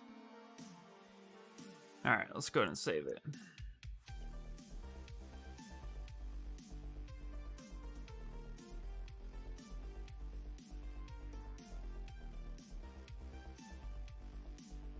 Okay, let's get the rest going here.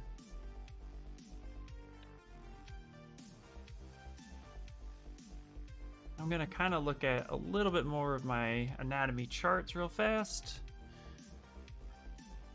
So let me load up. So I pulled a lot of information on like the look and feel of some of these hands too. I just Googled a lot of this stuff, so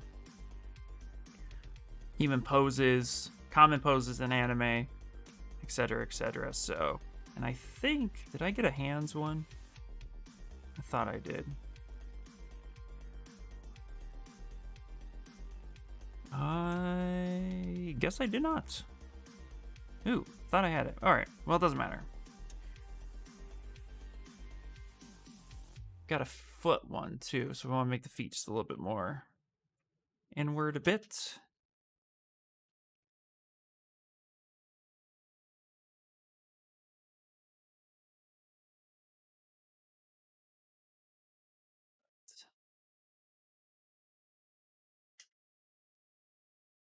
Look at this. Let's actually grab the Move Infinite brush.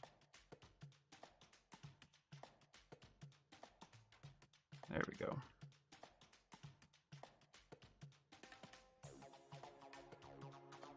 Now we can kind of trim a little bit of this back.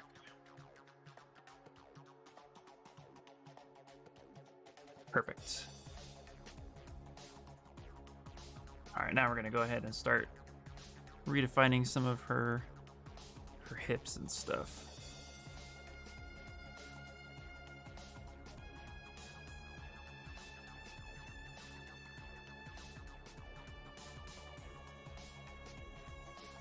Kamara, how is that beetle coming?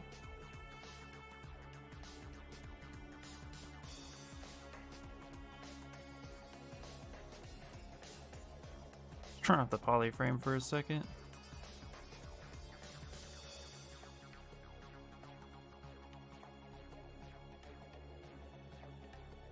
A little bit of a relaxed smooth.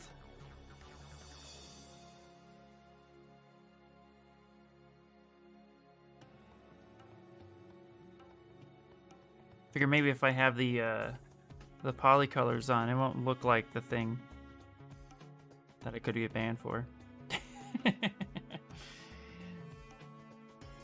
Looking at Vespa references right now. You want a Vespa? Oh my gosh, dude.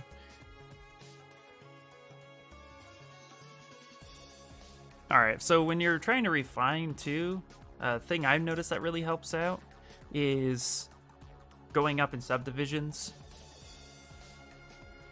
So at some point it's just going to get to the point where it's too much, but sometimes I think 3 subdivisions too much, so I'm going to back it up one and delete the higher one.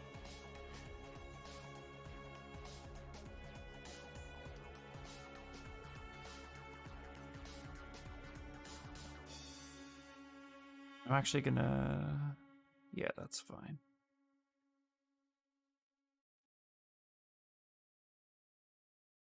Okay, cool. Let's go ahead and start getting some of the muscle placements in the back too. Just so we have a good mesh to work off of.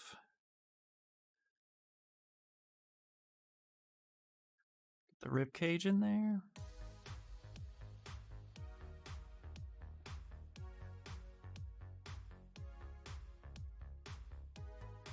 Hello, Snickles. Hello. Beetle is going slow. But Anna just sent me a couple videos to help me speed up retopoing. Oh my gosh. Really? That's awesome.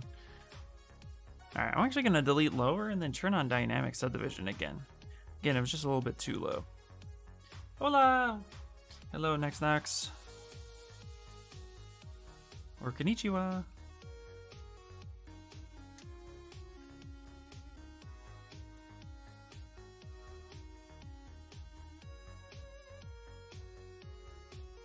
Okay, we need to fix the rib cage a little bit.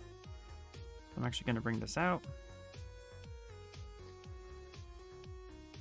By the way, did you see Rick and Morty season 5 trailers out? No. All right, I'm excited. I was actually watching season 4 the other day. I was really excited the other day to just kind of sit down and watch Rick and Morty. It was nice. All right, let's get some of those lats in here. Follow some of that spinal. And the shoulders. Do not show that page on screen. You will get yelled at.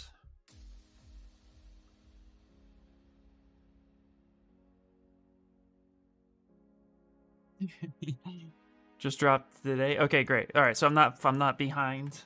I was getting worried that maybe I missed something.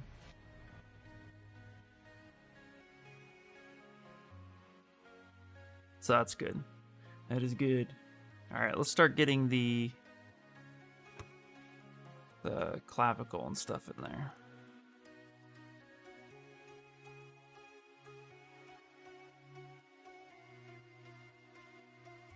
Yeah, I was getting concerned, man.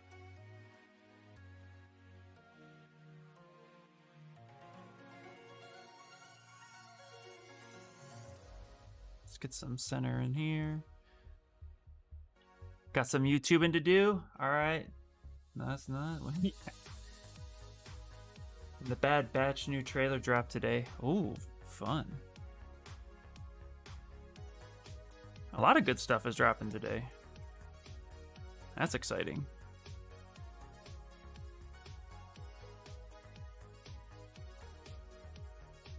All right, well, I'm excited for that. All right, so for female anime, we need to make sure that the part where the neck comes in, this gets pushed down a little bit. Smooth that out. Let's actually open this up a little bit. Let's kind of refine this area.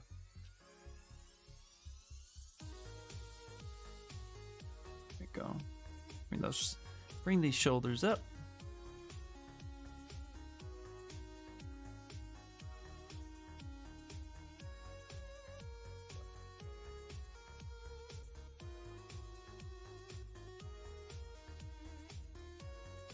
Nice. It's just being a good day, yeah. I like the time framing of that one too. Loved it when they first showed up, and Echo just looks happy to be included. Nice, yeah.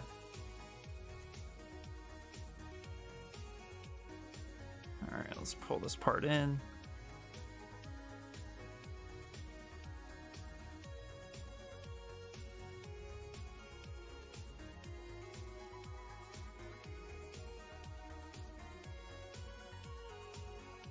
Oh.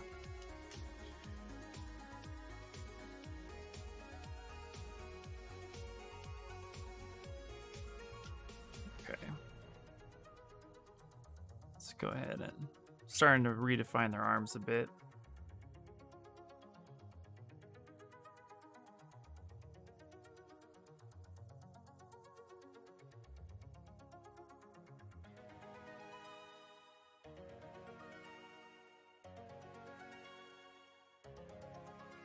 Let's get that in there. Nice.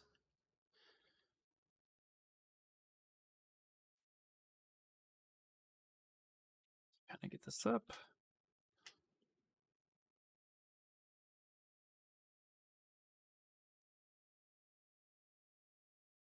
Find this here.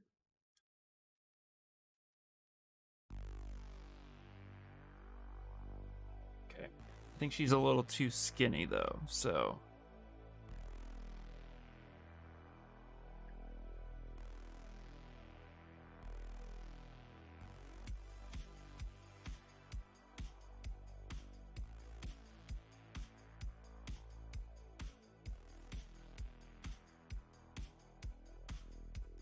Down. Let's actually get let's get this part going. All right.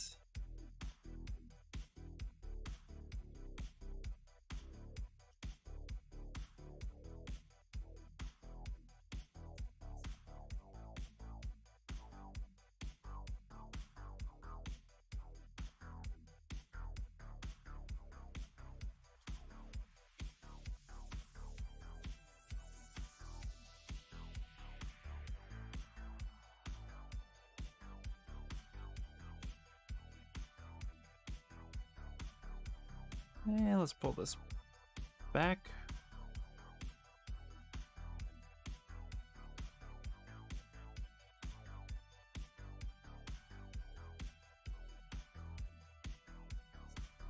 Now let's just start getting some of the muscle definitions here. You know, I'm going to smooth this all out. I really like to place it all as much as possible. Just helps all the proportions line up.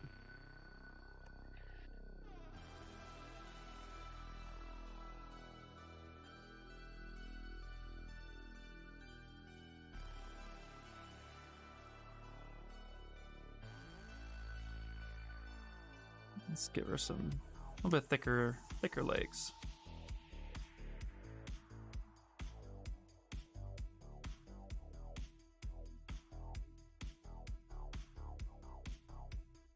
Here we go. So she's kind of tall. Let me see something. Set it up to this other chart here, just to kind of get a proportion size.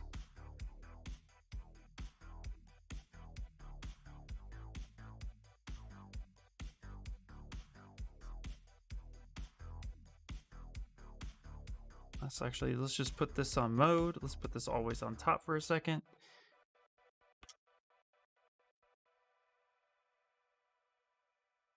And yeah, she's a bit tall. So let's actually just scale her down a little bit. Okay, let's see here. Shoulders. Maybe I scaled her down too much. Okay, we'll give her a little bit more of a V shape. And then, let's see, V shaped here. Bust lines up pretty decently. Head's not too bad. Ankles line up. Okay. I gave her pretty long legs, so we can shrink those down. So let's actually do that.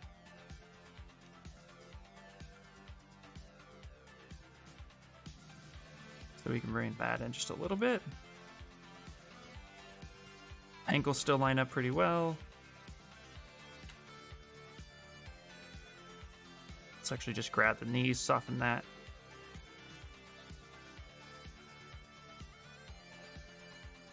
Really soften, soften, soften. Just bring that up a little bit. Okay. And then we can actually go ahead and just move this over here and turn off always on top. It's a really good way to check your stuff.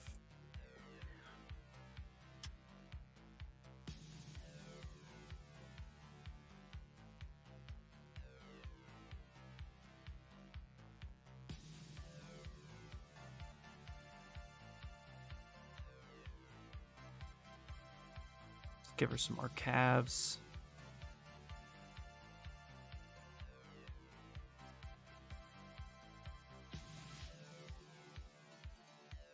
There we go.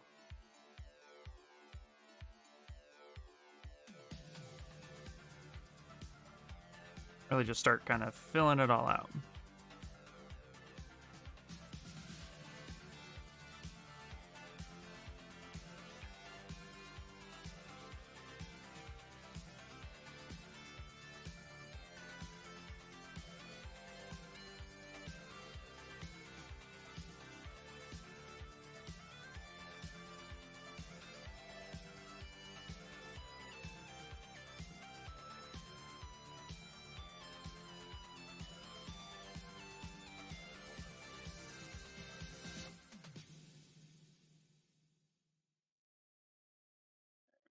That'll be good.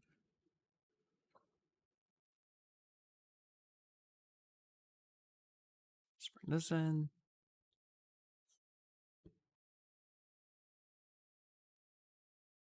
That's nice. There we go.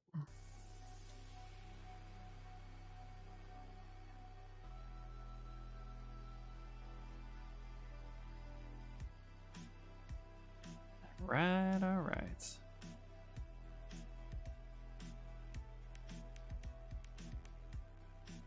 Okay, now I'm gonna start actually kind of bringing in some planes on her face a little bit.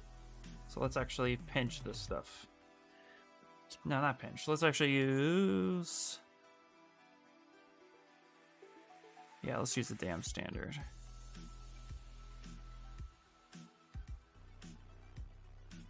So I'm going to create the jaw here.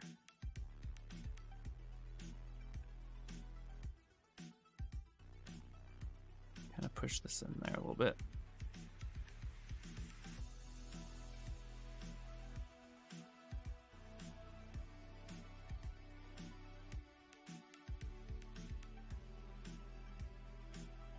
There's this plane right here that we need to make sure we get right.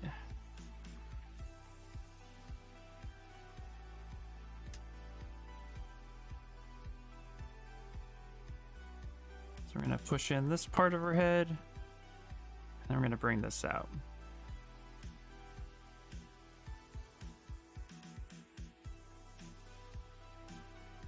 And this is the part of the anime head that I think I really spend the most time on. Also depends on the style that you're going for too.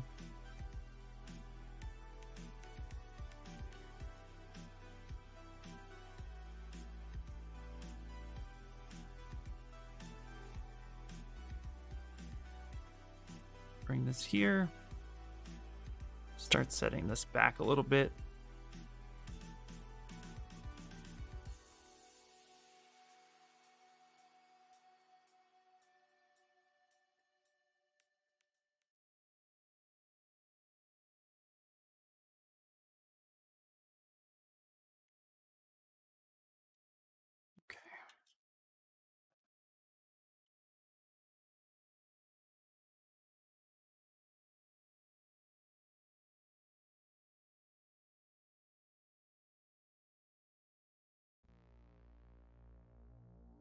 Go.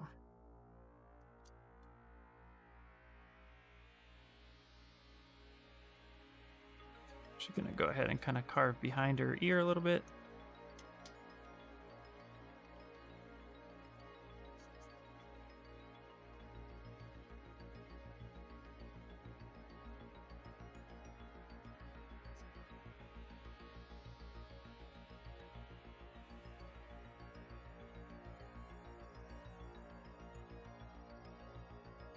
Go.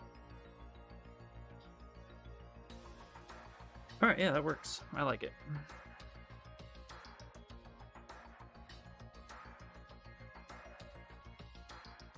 Let's clean this up. It's really just going for that 2D look so that it's two-dimensional when we look at it from straight on, and then when it breaks 3D, it's gonna look really solid.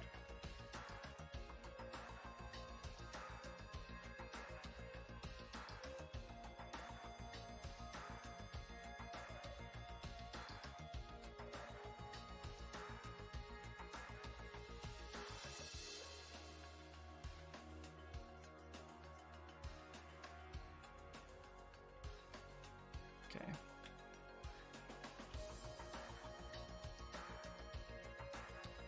I need to tuck this part in. Actually gonna see if I could just click curve it.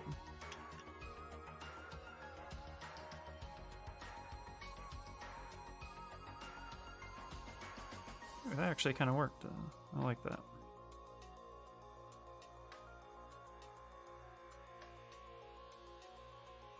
Yeah.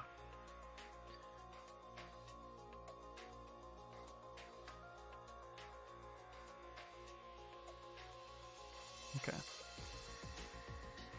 I'm gonna actually start going up in resolution for real now.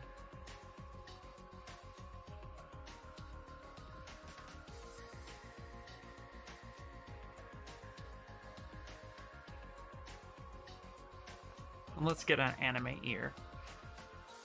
So let's take the move brush. Let's just start kind of pressing this in a little bit. We're gonna go with something stylized and super basic. Nothing too crazy right now.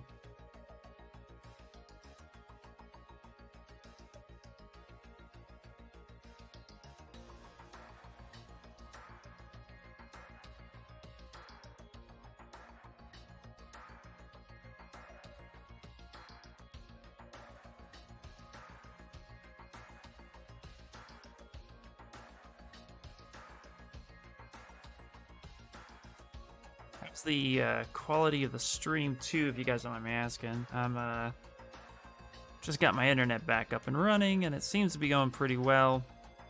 But it was saying I was pretty good until the Pixel stream crashed. So hopefully not too bad this time. All right, let's go ahead and do that. So far, so good. Stream is good. Sweet, sweet, sweet. Awesome, awesome. That's important. So hopefully Sunday we'll have no problems too. It's definitely pretty rough during the Pixel stream. Yeah, it was extremely rough during the Pixel stream.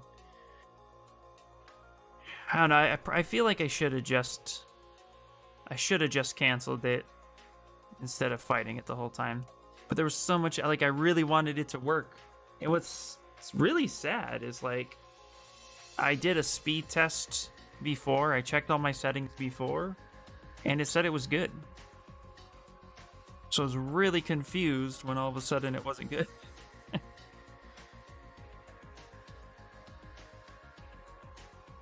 So I was pretty bummed.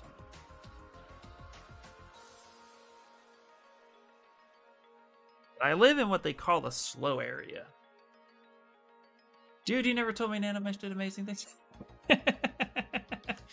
Yes, Nanomesh does amazing things. Absolutely. Absolutely. It's because you just don't see me use it that often, that's why. But it is pretty damn awesome.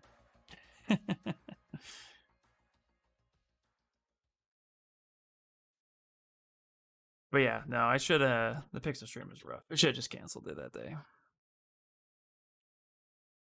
But I was so excited. We were doing so much fun stuff. We're gonna do that again. We're gonna go over what we missed because of my stupid internet. But yeah, so I live in a slow area, right? So that's where I was going. I lost my train of thought for a second. I live in a slow area, which means that my upload is limited based on my location. So I only get max 10 megabytes of upload, which is ridiculous because I get like 250 down for my speed, but they only guarantee that I should be getting 10 megabytes per upload, which is just nothing. But at the same time, it's like, you know, you only need like 6 to go full 1080. So I was kind of I was pretty upset that I had dropped from like 10 to 1, and that's what was happening. And then right after I canceled the stream, like after we ended it, shortly after that I went to restart my modem, and then nothing. I had no internet for 3 hours. I called Charter, who I'm with, and they were like, oh, there's some, you know, there's a tech out in the area, but you shouldn't be down. And I'm like, well, guess what? I'm down. So hopefully that'll be the end of that. Hopefully I don't have to worry about that much more.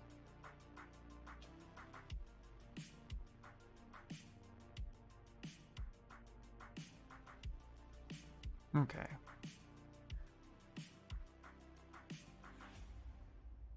Let's give her some longer lats. And smooth that down a little bit. Have you looked into Verizon LTE for home? Yes, I have. The problem with that is I live in an old home. What I mean is it's a post-World War II home. I live in what used to be Lockheed. And so what they have, the fibers and the cables that they've ran out aren't that great in my area. So there's not a whole lot of options unless I'm willing to pay for installs.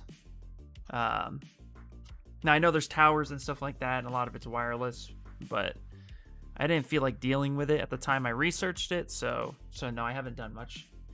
Hey man, just discovered your channel the other day. Loving all your sculpts, awesome stuff. Hey, thanks so much, Gats3D. Welcome in. With your with Gats3D being your name, do you also sculpt? How long you been sculpting? I'm very curious. And thank you so much. Welcome in. we're doing an anime base mesh today, and then tomorrow I'm actually going to be doing this character, if I can say it right, because my Japanese is not that great. Runa is her name, and this is the character we're going to be doing a fan art of. Actually, I'm going to try to get it as legitimately close to it as possible. So that is what we'll be working on.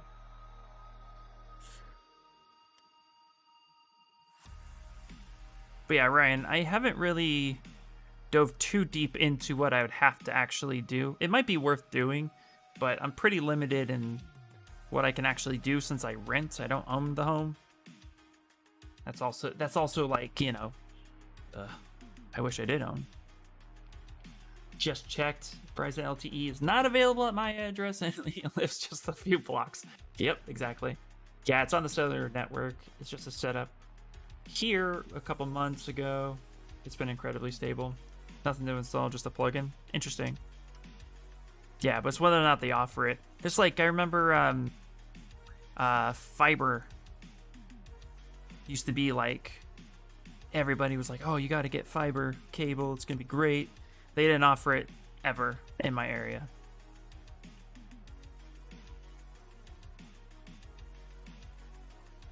So it sucks. So it just depends.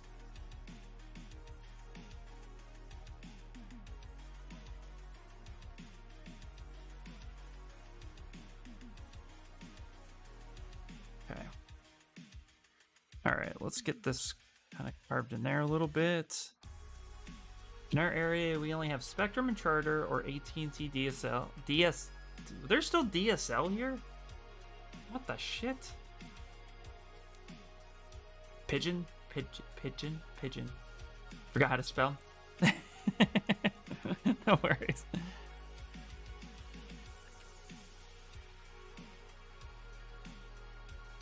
Pigeon.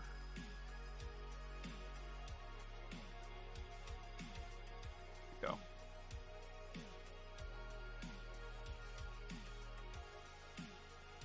Okay.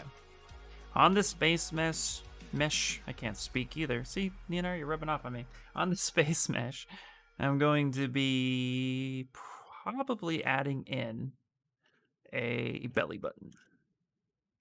I tend to do that because I think it just kind of makes it all work. Okay, let's come back here. Let's open up my other reference real quick. Load recent. Yeah, LTE is more widely available from Verizon, not so much from T-Mobile. And the Verizon 5G home internet isn't very widespread yet either, so you gotta make sure that's 4G. LTE! Interesting. Well, it'll definitely be interesting to take a look at.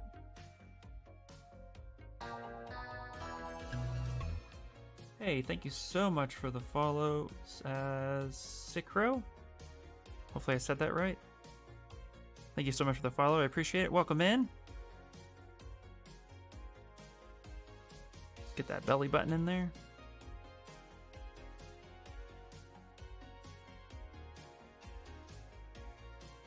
There we go. Just kind of smooth this area down. I've been sculpting characters, so your stuff is right up my alley. That is awesome. I would love to see your work and stuff like that. I'm just a sucker for seeing what people create. And if you want to join a Discord where we just all like kind of hang out and share our work and inspire one another, there's a link to that, so feel free to jump on in.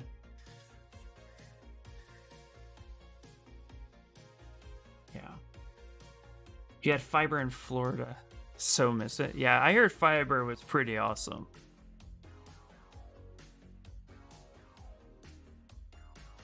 I remember hearing about fiber back when I actually had DSL. When I had DSL, back in, let's see, I'd say 2010 was when I started switching to cable. And then for me, it was Time Warner at the time. They later got bought out, but Time Warner was pretty big in my area.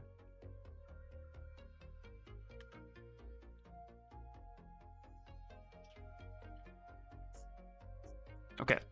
Now, even though this is an anime character and it's a base mesh that's designed more stylized towards anime as a whole, I'm going to do delete higher. I'm going to smooth this down. I'm still going to double check the pelvis region because that is one of the crucial points in making a female character female, is making sure that the pelvic bones, the hip bones, are right where we want them to be. And I'm going to pull that actually from Ryan Kingsley, his Ecrochet model that is buried within ZBrush, just under Tool and then his model. And that will actually double click it, it'll bring it straight up. And we're just going to go ahead and I'm going to copy. I'm going to paste it. I'm going to come over here, we'll delete the entire list of that. Let's turn solo on. Actually going to take this model now that's being refined. Let's turn the rest off. Let's set this home. Let's set it right there. I like to send my characters home as much as possible. And we're actually going to scale it down to the model. Because even though... Ooh, and that's actually a pretty damn good check too. Because anatomically, we're not too far off from one another. Actually going to scale this up a bit. Let's turn on this. So here's what I'm really looking for. I'm really looking for this hip bone. How the pelvic lines up. And it's actually pretty good. So we're going to go ahead and kind of just widen this area up a little bit, making her a little bit more...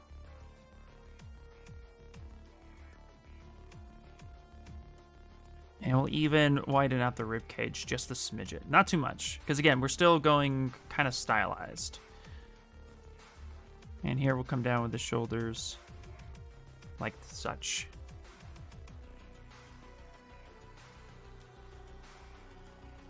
Now, as far as everything else goes, if we center this for a little bit. Remember I said she was a little skinny in my opinion. So we will kind of bring this up a bit. Get a little bit of meat on her body. There we go. And we definitely... The knees are right. We can actually shrink this a bit. Smooth down, smooth, smooth, smooth, smooth. So it's a really good way to check if you want some sort of anatomically correct model, even if it's stylized. And we can just turn that off. And now we can see those changes that we made, which is pretty cool. I'd say her arms are a little small too. So we can actually go ahead and grab this guy right here. Soften this up. And we can even bring this up a little bit. Just like such. And now we can focus on her arms being a little bit better. So it's a great way to really just kind of check your work.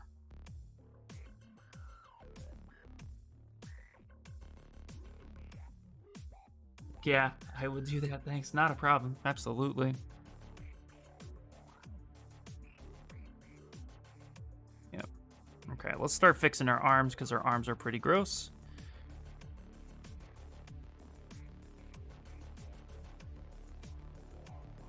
And just gross, I mean, it's just a little, a little much. So let's go here. Let's grab our clay buildup, and I'm gonna use backface mask and start building up some muscle tone, get the better shape to them. But again, we're gonna keep her soft because she's a she, and she's anime. Nice and soft.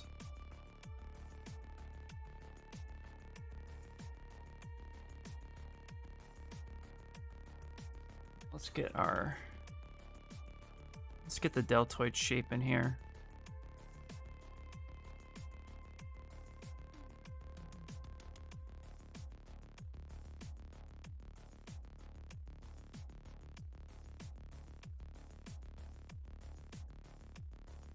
Let's actually relax smooth a little bit more.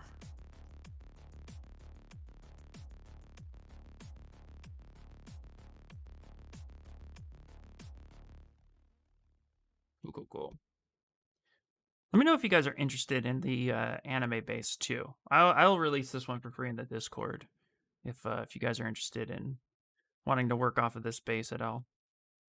Just let me know.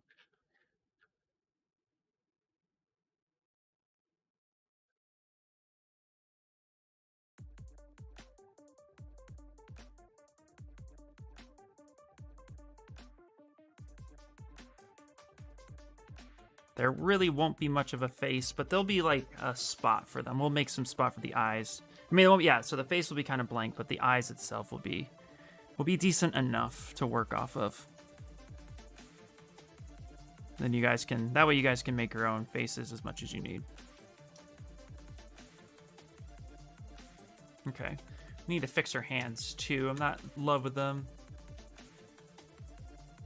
And I'm going to be ending in about an hour, guys, just so you know.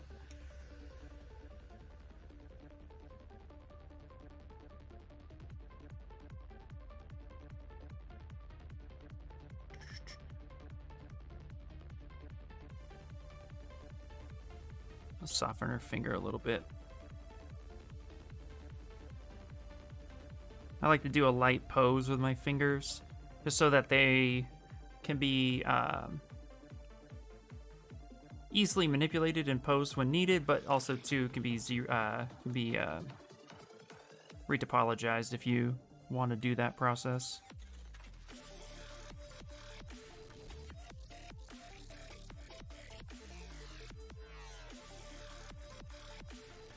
Right now our hands are just a little too much.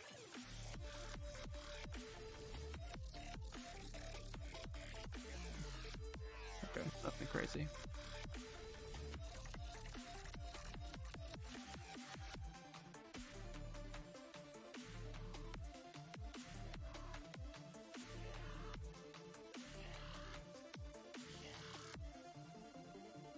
Just get the hand right.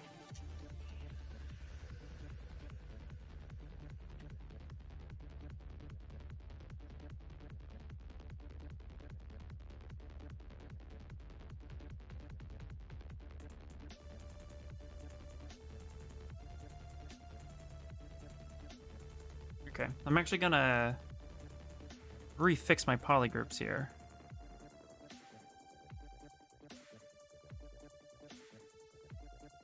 Go.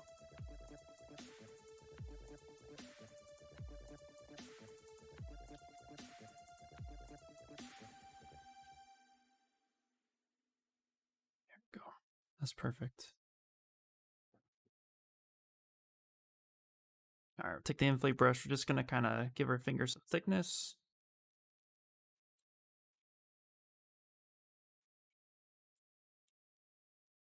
Looking at my reference real fast.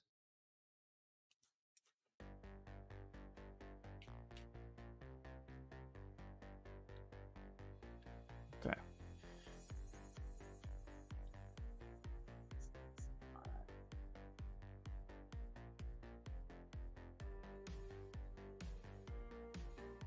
Start getting a little bit of detail in here.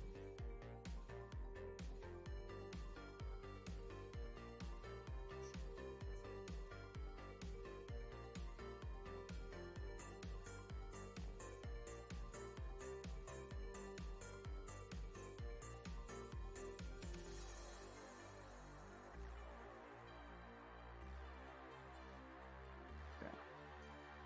Let's fix these.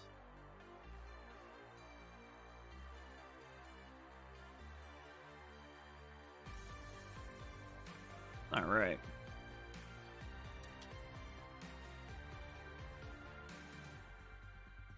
And we don't want sausage fingers, but we do want the knuckle placement. So let's get that going right there.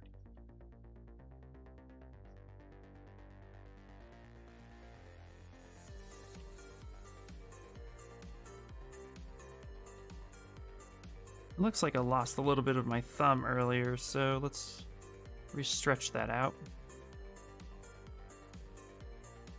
Okay, I'm actually gonna want to just work right here.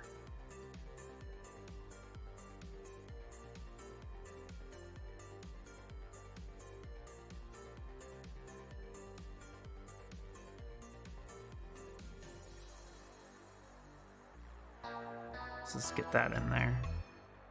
Hey, thank you so much for the follow. Bat Slayer, I believe that's how you say it. Thank you so much. I appreciate it. I'm just figuring out this hand real quick.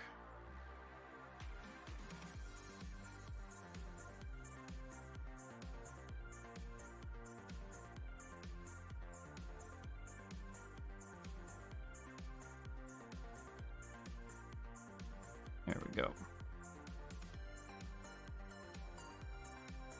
And let's get the hand butt going. So take clay buildup.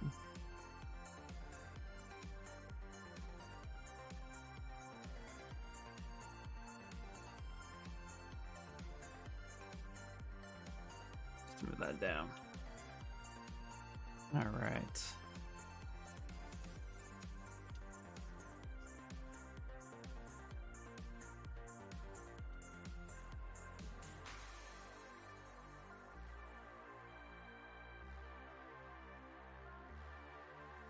Beautiful. All right, cool.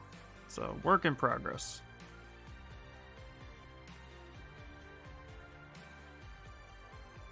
The wrist forming a bit. I try never to rush hands. I think hand rushing is a little aggressive, so. Hello, you sculpt this character for a project in particular? Actually, yes. So I'm making the base mesh, but I have a character that's sculpting for fun.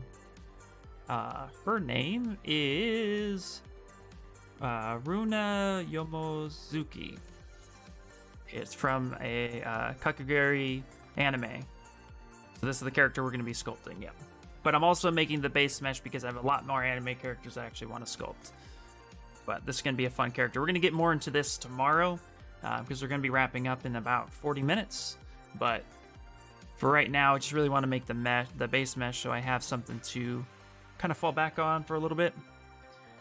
But I'm also going to be giving the base mesh away in my Discord for anybody who wants it, because why not? Okay, pretty cool, yeah. What a torturous meeting. Oh no, Carde. Torturous meeting? Okay, pretty cool. Yeah, this is a fun one. I have a few other characters, like, I really like this character a lot. This is more of a, like, she's like the one character in the show where she's not overly sexualized, but this character in particular has some pretty fun poses. So I might end up making another character just because I'm going to be doing a lot of work already, so this one won't be too far-fetched to actually take the main body and then just resculpt the head and hair. And make, so I think that'd be kind of cool.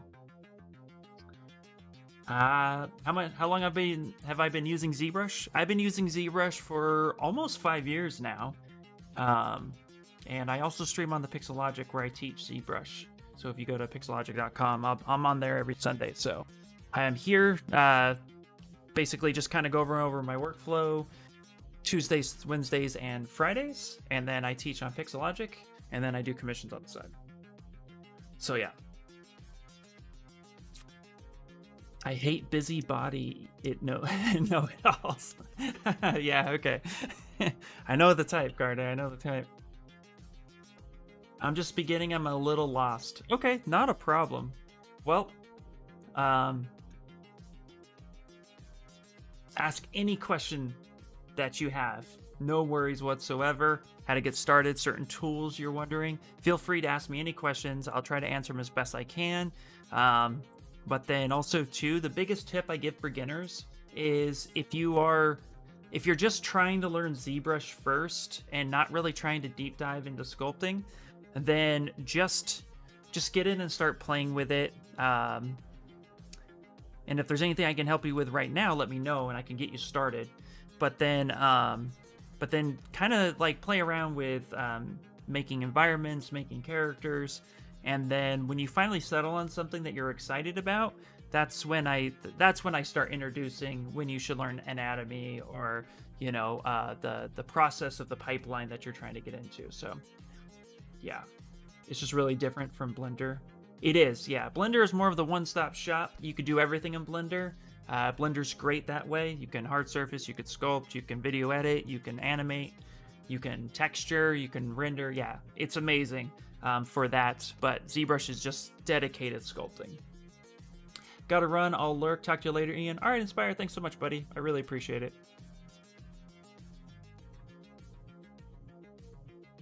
The biggest thing I tell everybody in the beginning of learning ZBrush is don't be afraid to just get in there and try something.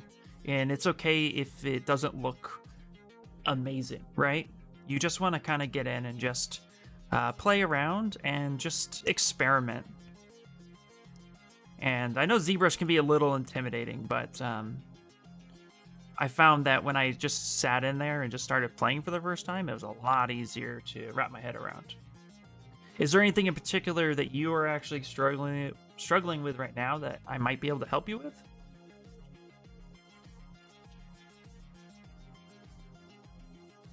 Okay, I'm going to go ahead and actually just going to provide some like knuckle placements real quick. So I'm going to take the skinny. So I'm going to go here. So what I'm doing is actually just getting the in-betweens where the meat of the knuckles would be. And we're going to smooth that out.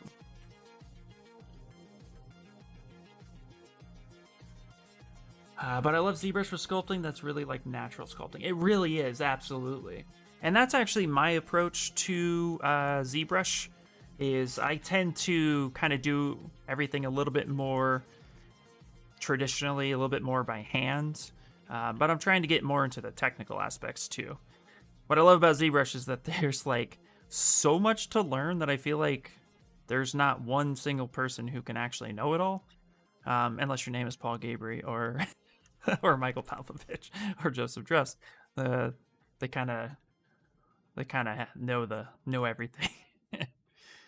But yeah. But you're right, it's perfect for sculpting just because it's really just designed for that. Okay. So we're not going to get too much into details with the hand. I'm actually going to go very, very basic here.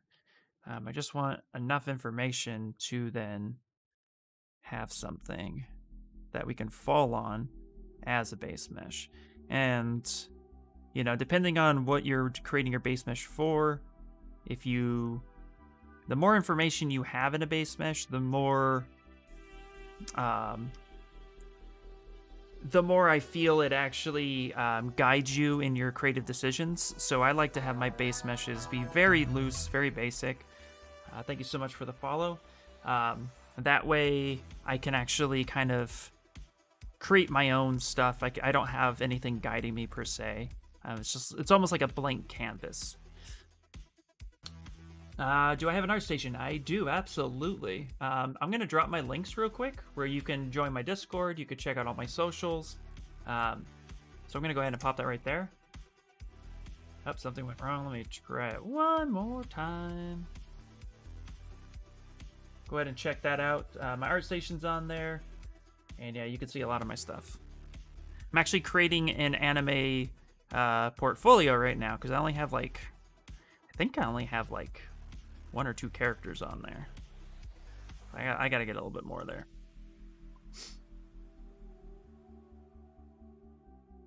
Hey, no, thank you. Absolutely.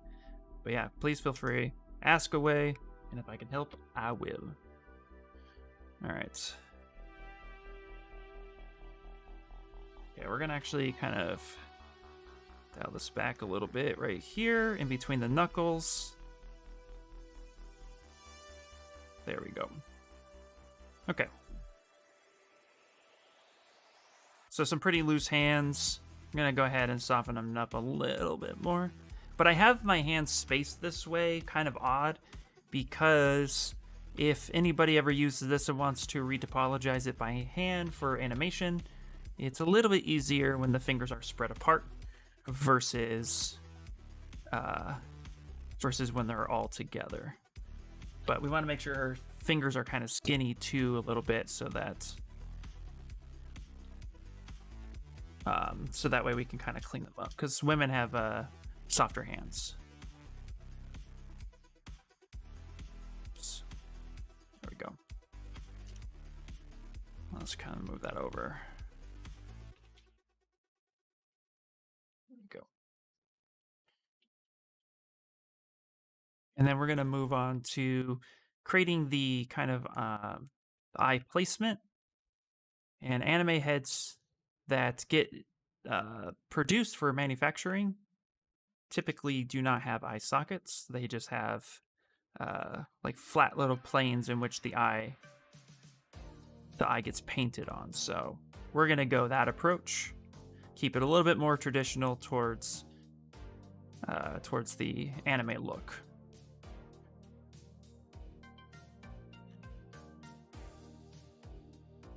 Which means when we actually make the character, we'll be doing we'll be painting the eyes in. So okay, yeah, I'm okay with that. I think this looks pretty decent. Let's go ahead and save it. And at this point now, I'm just kind of refining everything.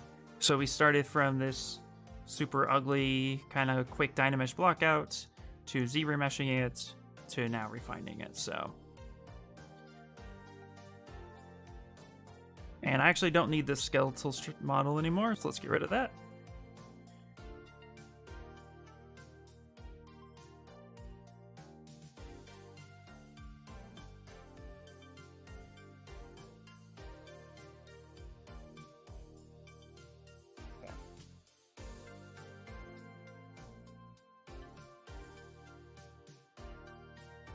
Actually, I have 2 anime things I've done on there, because I did the Street Fighter one as well.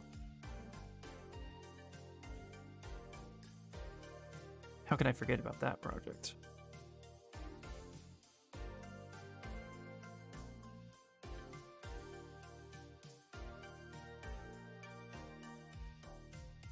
Okay. So I'm going to actually Z-remesh this a little bit, but what we will be doing is actually creating a little bit of some edge control here on the breast. So let's hide this for a second. Let's actually get this going. Ooh, all your artwork is really impressive. It motivates me to improve my sculpting. Oh, thank you so much. That really means a lot to me.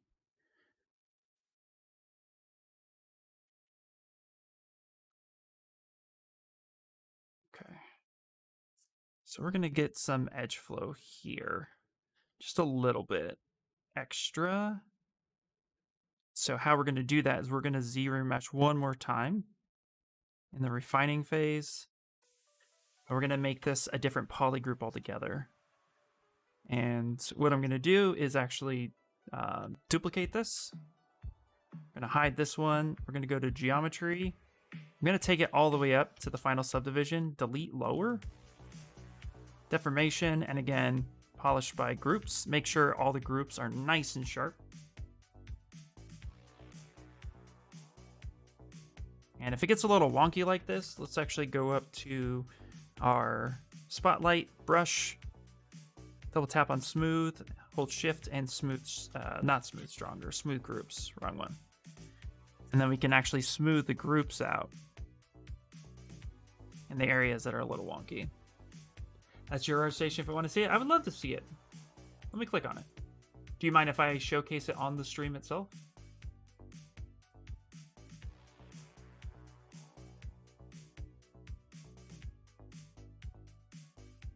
Oh, cool. Ooh, this is fun.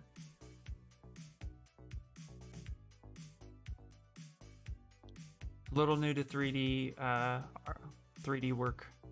No worries. What is this here? This is very cool. Here, I'm gonna show it. Because I actually like this one. This one's really cool. I really like it. I like the style too. It's fun. Nice. Ooh, this is cool. Oh, I like that. That's really, really cool. Oh, this stuff would be rad in 3D. Yeah, absolutely. This is really, really cool, man.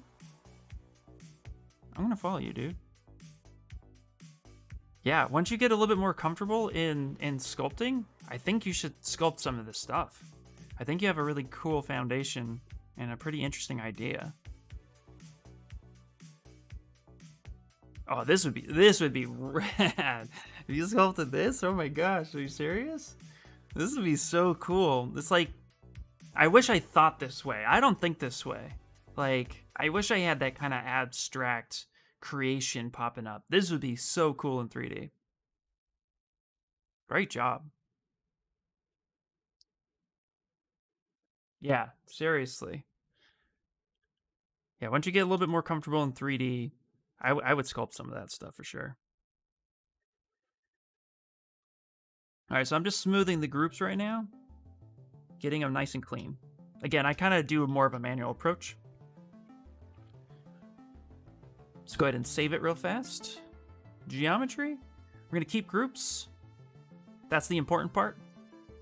And again, we're going to take it down to about, let's do 5 and ZRemesh. Actually, let's do 10 because the fingers are pretty small. And when you ZRemesh fingers, they get smaller. So we really want to make sure we hold on to that. So I'm going to go 10. And then if it's too much, we can scale down a little bit. So let's go ahead and hit ZRemesh and see what we got. I would like so much to sculpt it, but for now I need to improve my skill. Indeed, absolutely. Yeah, focus on the skill, and then once you get there, then yeah, turn around and start. But you already have the concept idea, and that's really cool, man. So I want to see more from you. You're gonna do great. Okay, here. So now we have some edge control and edge flow around her arms, around her chest, around her hips and waist area. So this is really like, yeah, this is pretty decent edge flow. Again, this topology is never good for animation, but you could see here with the right poly groups, you can get really nice, decent edge flow that we can actually utilize. And yeah, ears look pretty good. Feet not so bad. Perfect. Actually, 10 was perfect. Moshi! Just say it, Ian. Just say it. It's pretty good. Hello, Moshi. How you doing? I need to look at my ankles for a second. That sounds weird, but I need to check the I need to check the bones.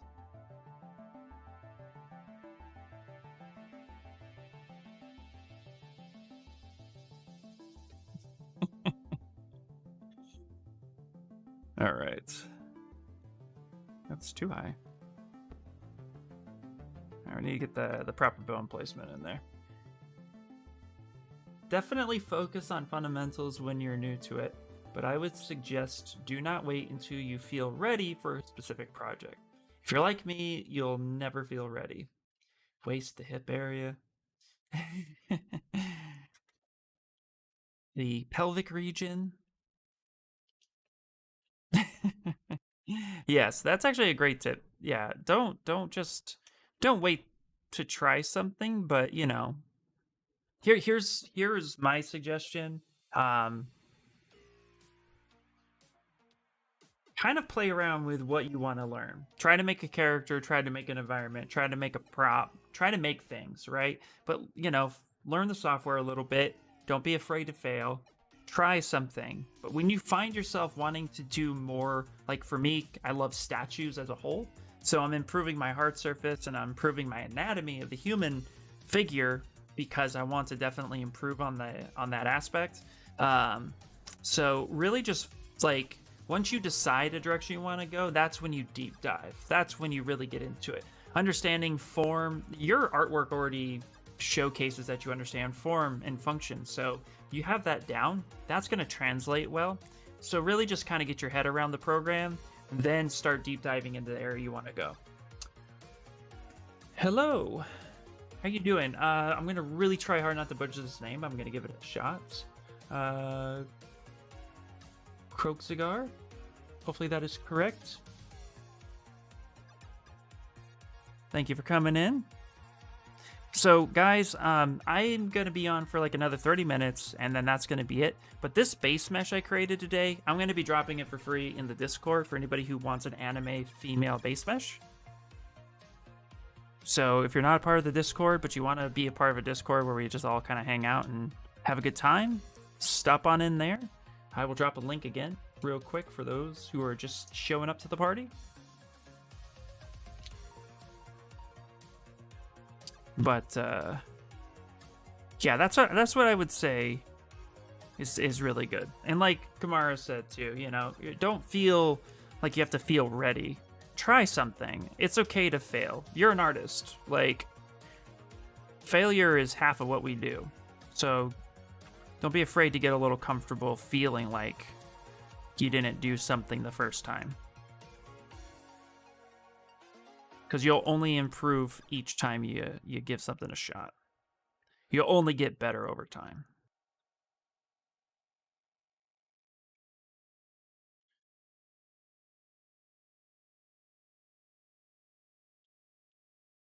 What studies have you done? Have I done? So I took the 3D character workshop, which is by Shane Olson, a couple years back. That was a lot of fun. When I first got into ZBrush, my first year, I just kind of played with it. I first started off in Sculptress. Now I have a 2D art background as well, so I understood anatomy enough to get away with it, but I had a lot to learn. But I took a basic ZBrush 101 class that was offered.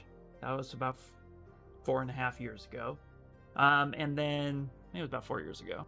And then after that, I just kind of played around with props. I played around with environments a little bit, and I played around with characters. And when I figured out what I wanted to do, which was mainly character statues and toys, that's when I decided to deep dive and get some sort of guidance. So then I joined the 3D Character Workshop by Shane Olson, like I said. And that really helped kind of like just tune in everything. From there, never-ending study of anatomy. I'm always looking up on how to better my human anatomy, and now I'm actually studying creature anatomy as well, which my friend Kamara here, so shout out to you again, she's actually going to, we're actually going to do a creature dual stream soon, and we're going to do some character studies. Now, she has more zoology background, so I'm going to pick her brain a little bit on, like, approaching that stuff. But I'm also studying the different styles that I want to sculpt in, because for me, sculpting is sculpting. I don't care if it's stylized, realistic, likeness.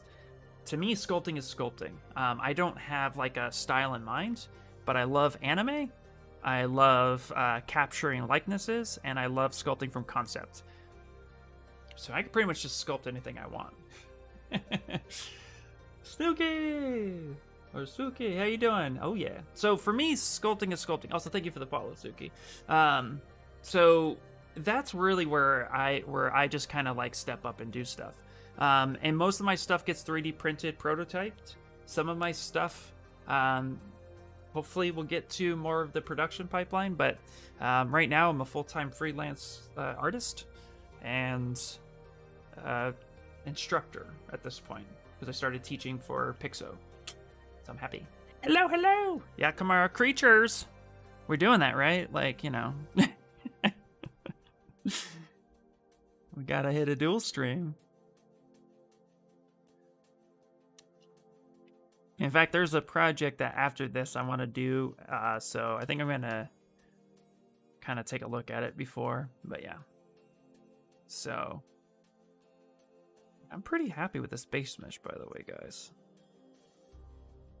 Still just refining a little bit. Let's give her a little bit more leg thickness. All right, sweet. Hell yeah. Nice. So we'll just have to like kind of game plan when we want to do that.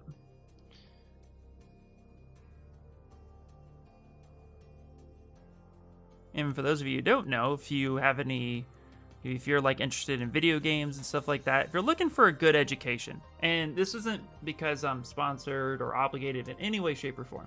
If you guys are looking for a good education, and you want a really good community or good school to go to, I definitely recommend the 3D Character Workshop. But what I'm going to be doing soon is, this week actually, I'm going to be looking into setting up a mentorship for those who want to get started. So if you want to check out a really cool school that specializes in stylized characters, check this school out. But I'm setting up a one-on-one mentorship program for those who want to start learning ZBrush. I'm just going to kind of break that out. Or I'm going to be doing a like a open classroom ZBrush 101 for those of you who want to basically just start in ZBrush. So it won't be character specific. It will be more like we'll make something, but it's going to be more teaching the UI, the basic brushes that most people tend to fall on, how to kind of navigate, how to render, how to block out shapes really quickly. Just an overall crash course that might last a few weeks. Thinking something like that. So if anybody's interested in that, I will be coming up with something very soon. And then I'll be announcing when that's ready to go. So, but that's going to be, like I said, more dedicated to ZBrush beginners, people who want to get started. And it won't be super expensive. ZBrush is expensive enough for most. Sounds like a good one for you. Definitely interested. Okay, great, perfect. So yeah, so I'm gonna be I'm gonna be definitely coming up with something. Hopefully in the next couple weeks I'll have it flushed out. Oh shit, I love this song. Hold on, where's the volume? I'm gonna turn it up a little bit, guys. Not much, just a little bit more.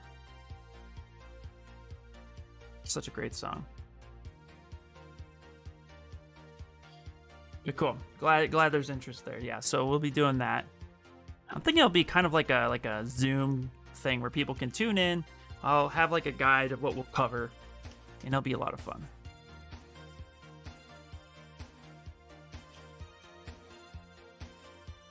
All right, I'm gonna do some light smoothing.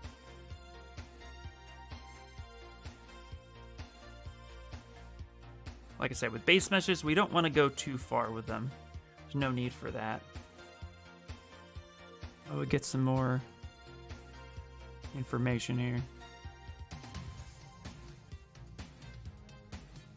There we go. And let's actually inflate this a little bit more.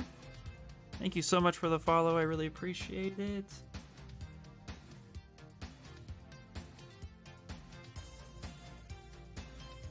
Go. Kind of work this area a little bit more with the inflate brush.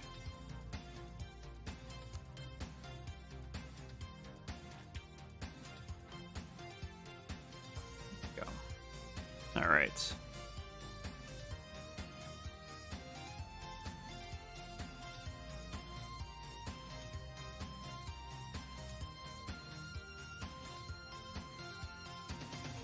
Some more calves in there too.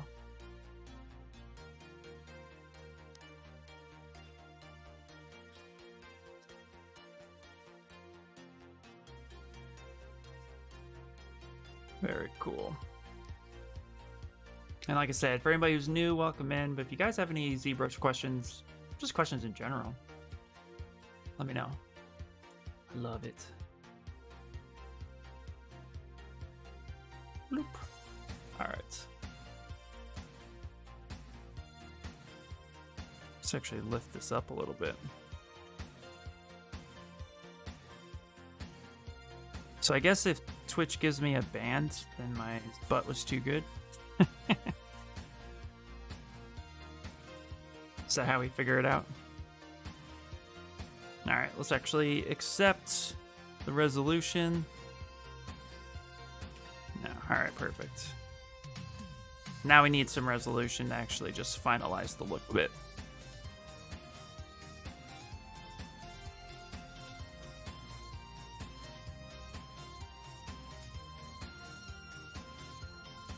Back that up. Yep, boo, pretty much. Nice, nice.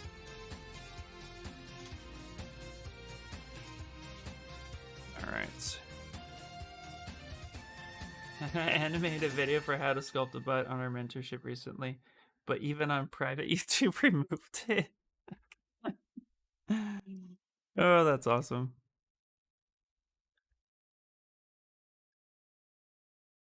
I mean, what can you do, right?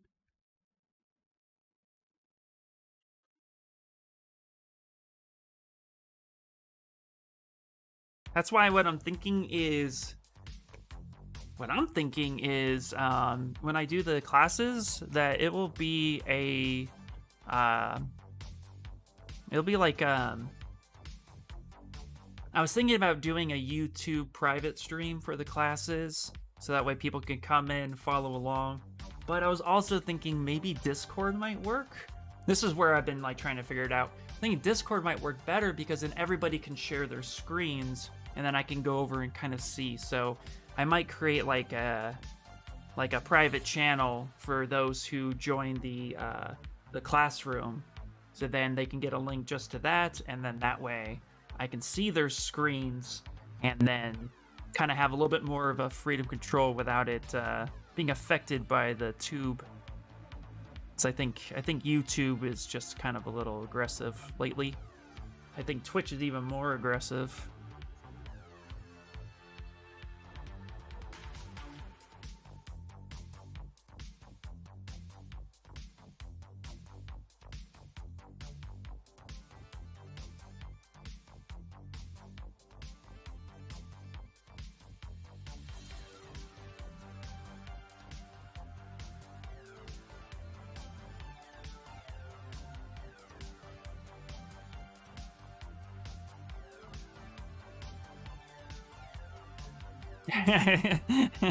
Next Nox is aggressive. Yeah, buddy. There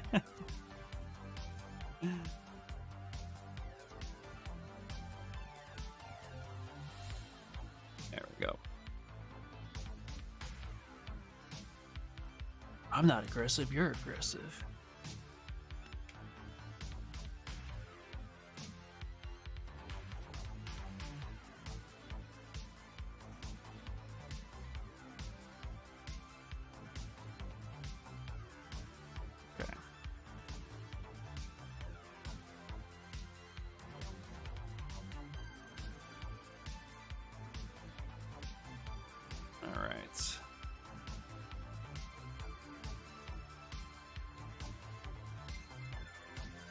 Get a little bit of possible rib cage action there.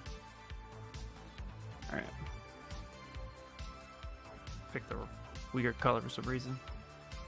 All right, now we're gonna start adding in some tiny little bit of information.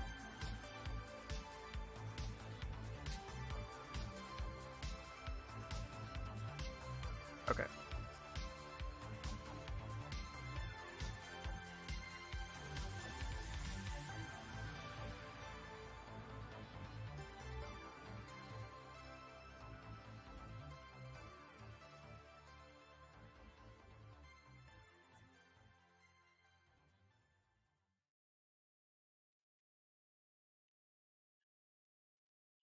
Okay, let's go ahead and focus on getting that eye placement a little bit.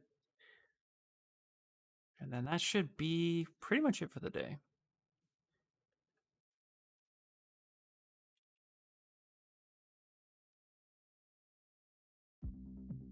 Okay.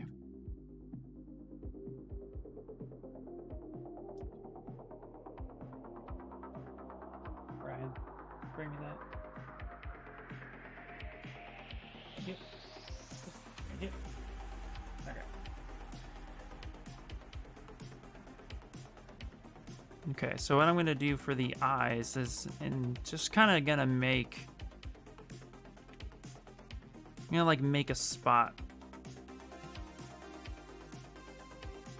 I'm not going for a specific eye shape. I'm just kind of going for like a spot that makes the most sense and looks pretty good.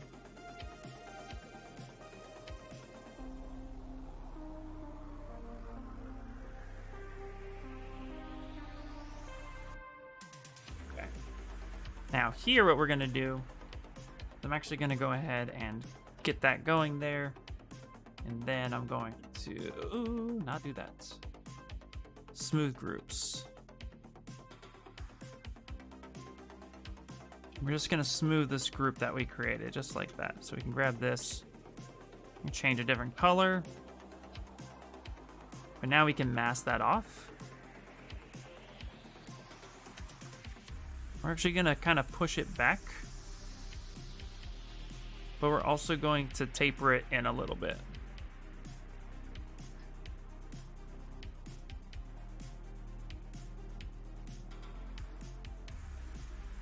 Now we're gonna lightly smooth this out.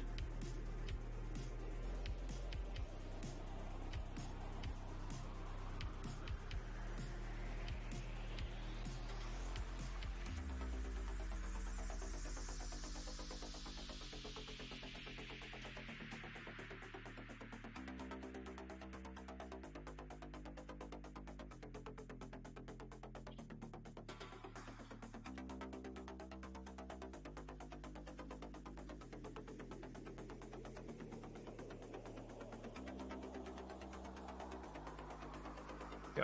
Okay, now we're gonna take normal smooth.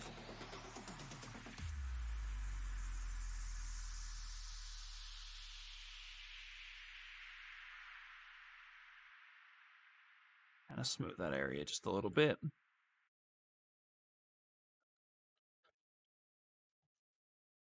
And again, if we want to go back to smooth groups,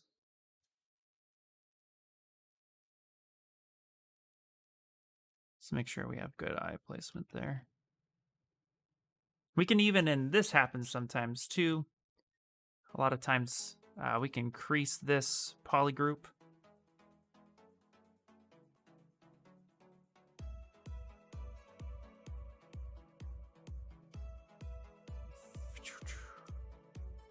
In fact, we might end up doing that. I think we'll probably crease it. Let's go to Z model or brush, see if we can do that. Hover over this edge.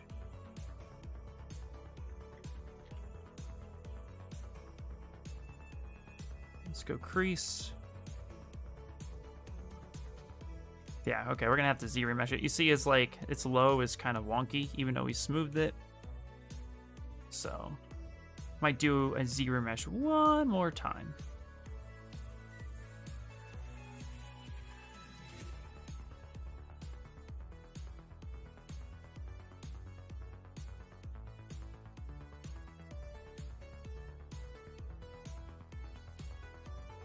Go.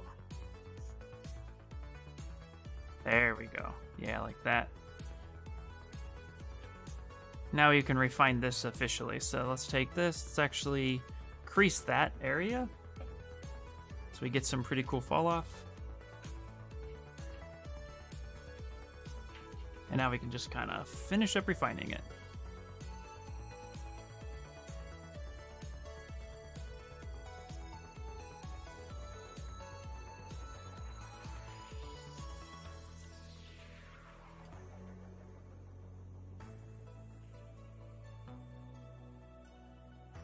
There we go.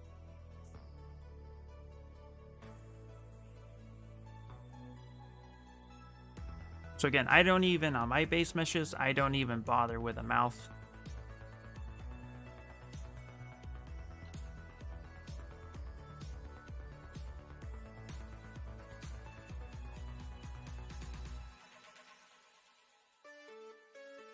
Let's make sure that now the rest of the eye gets pushed back the way we need it.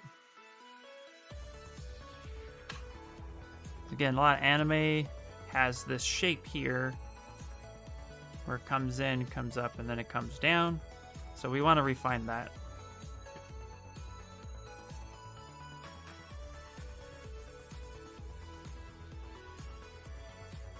That is a lot of cheek action right here.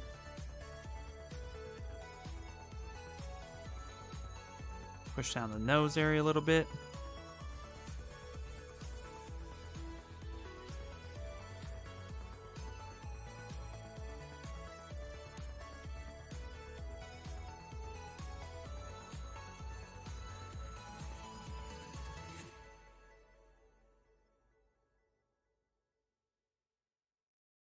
just a little bit. Get a little bit of a pinch there. Someday I figure out how to move around in the viewport in ZBrush. You did figure it out, or you're gonna figure it or you're trying to figure it out? Yeah, there's a few ways you can move around in the viewport. I use right click. So if you just forget the right click thing, if you just touch anywhere in the blank space, it'll just start. Oh, you're gonna figure it out. Well, here, check this out. So just to move around the viewport, I don't know if you guys can hear that sound, but that sound is the keyboard that every ZBrush artist clicks a lot. So to just kind of get around, moving around in the viewport a lot, get used to holding Alt and letting go of it. If you just place your pen or mouse in a blank spot, you're going to rotate. If you hold Alt and click while holding Alt, you're going to be dragging around. And if you are still clicking on the empty space and let go of Alt, you're going to zoom in and out. And that's how you can just start moving around in the viewport. Just press to rotate, click and hold Alt, press to lift it and move it around.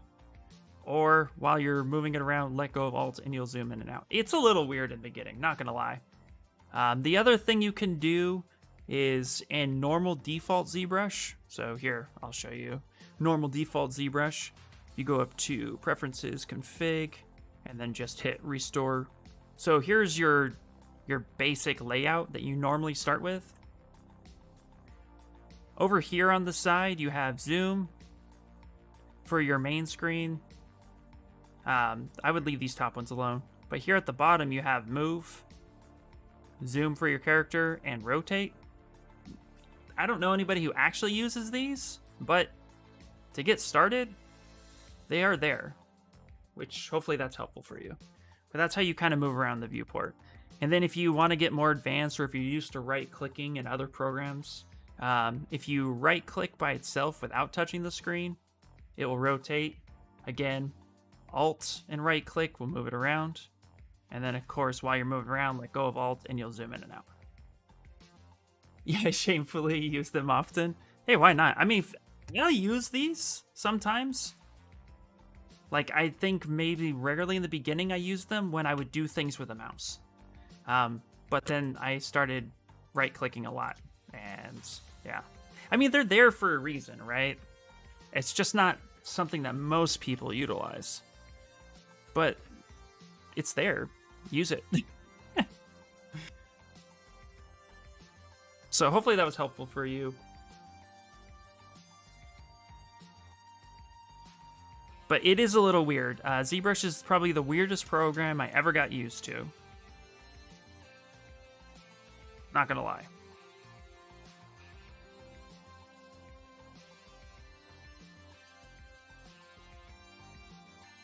Okay.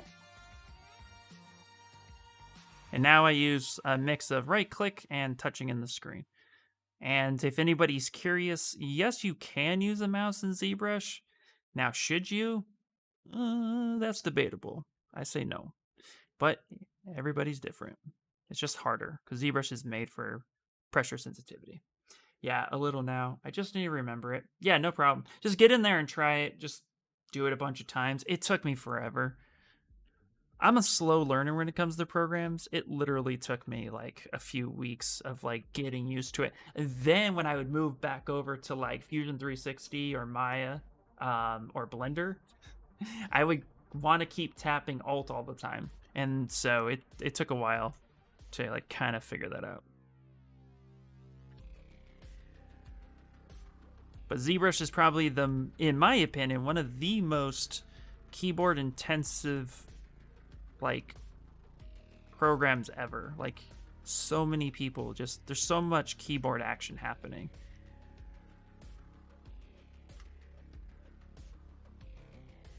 Trust says mouse or nothing. I will admit, when you guys see me over here in the deformation and you see me like coming up and like clicking inflate and then typing in digits, I use a mouse. My tablet is weird. When I try to like click right here, sometimes I get lucky, sometimes it like automatically like drags and then I don't know how much I moved it by. So So I'll use the mouse sometimes, but never for sculpting. But also, too, I will say, Alan Offer, the creator of ZBrush, I've heard him use the mouse before. Like, I've heard him just straight up use a mouse. So, not that you can't, just might make your life a little difficult.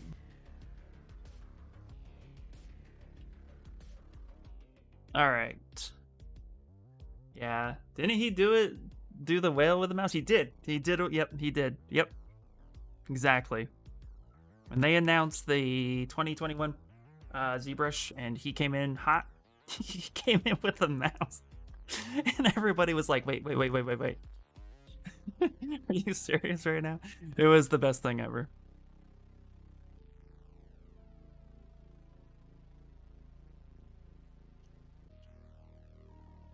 All right. So not too bad. It's a pretty decent base mesh that we can utilize now for our anime characters. We just need to fix this butte just a little bit.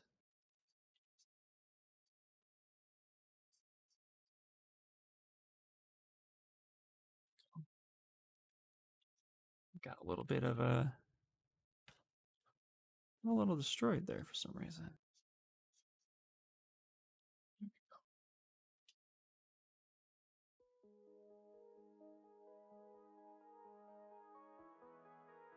Not sure why that impression is there.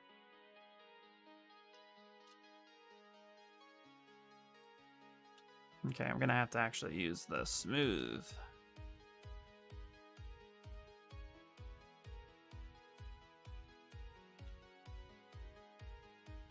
Let's fix this.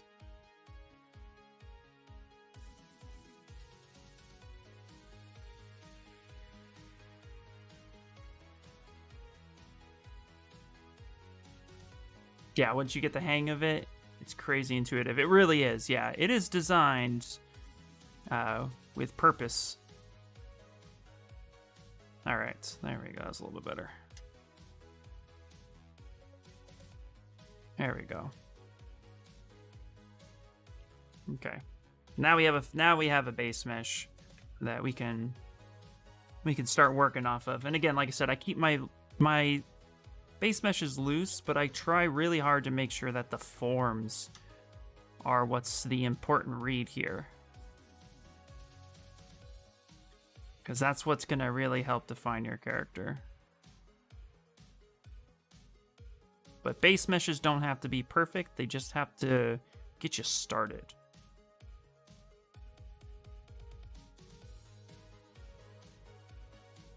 I think the first time I ever saw Offer was when he accepted the technical Oscar for ZBrush's use within the film industry. He wrote in on a mouse. It's awesome.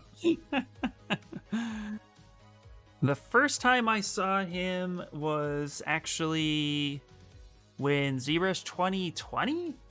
I think that was his first live stream appearance. I want to say that's the first time I saw him. But I had no idea who it was the first time I saw him because I wasn't like in the scene of ZBrush. It's very, very basic. But then what is it? Didn't he make an appearance in the last summit? I think he made an appearance in the last summit. And then I was like, oh yeah, I know who he is, and that was awesome.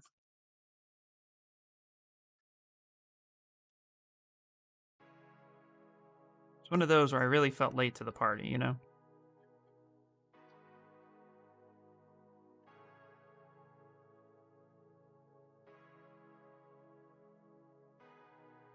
Okay. Cool.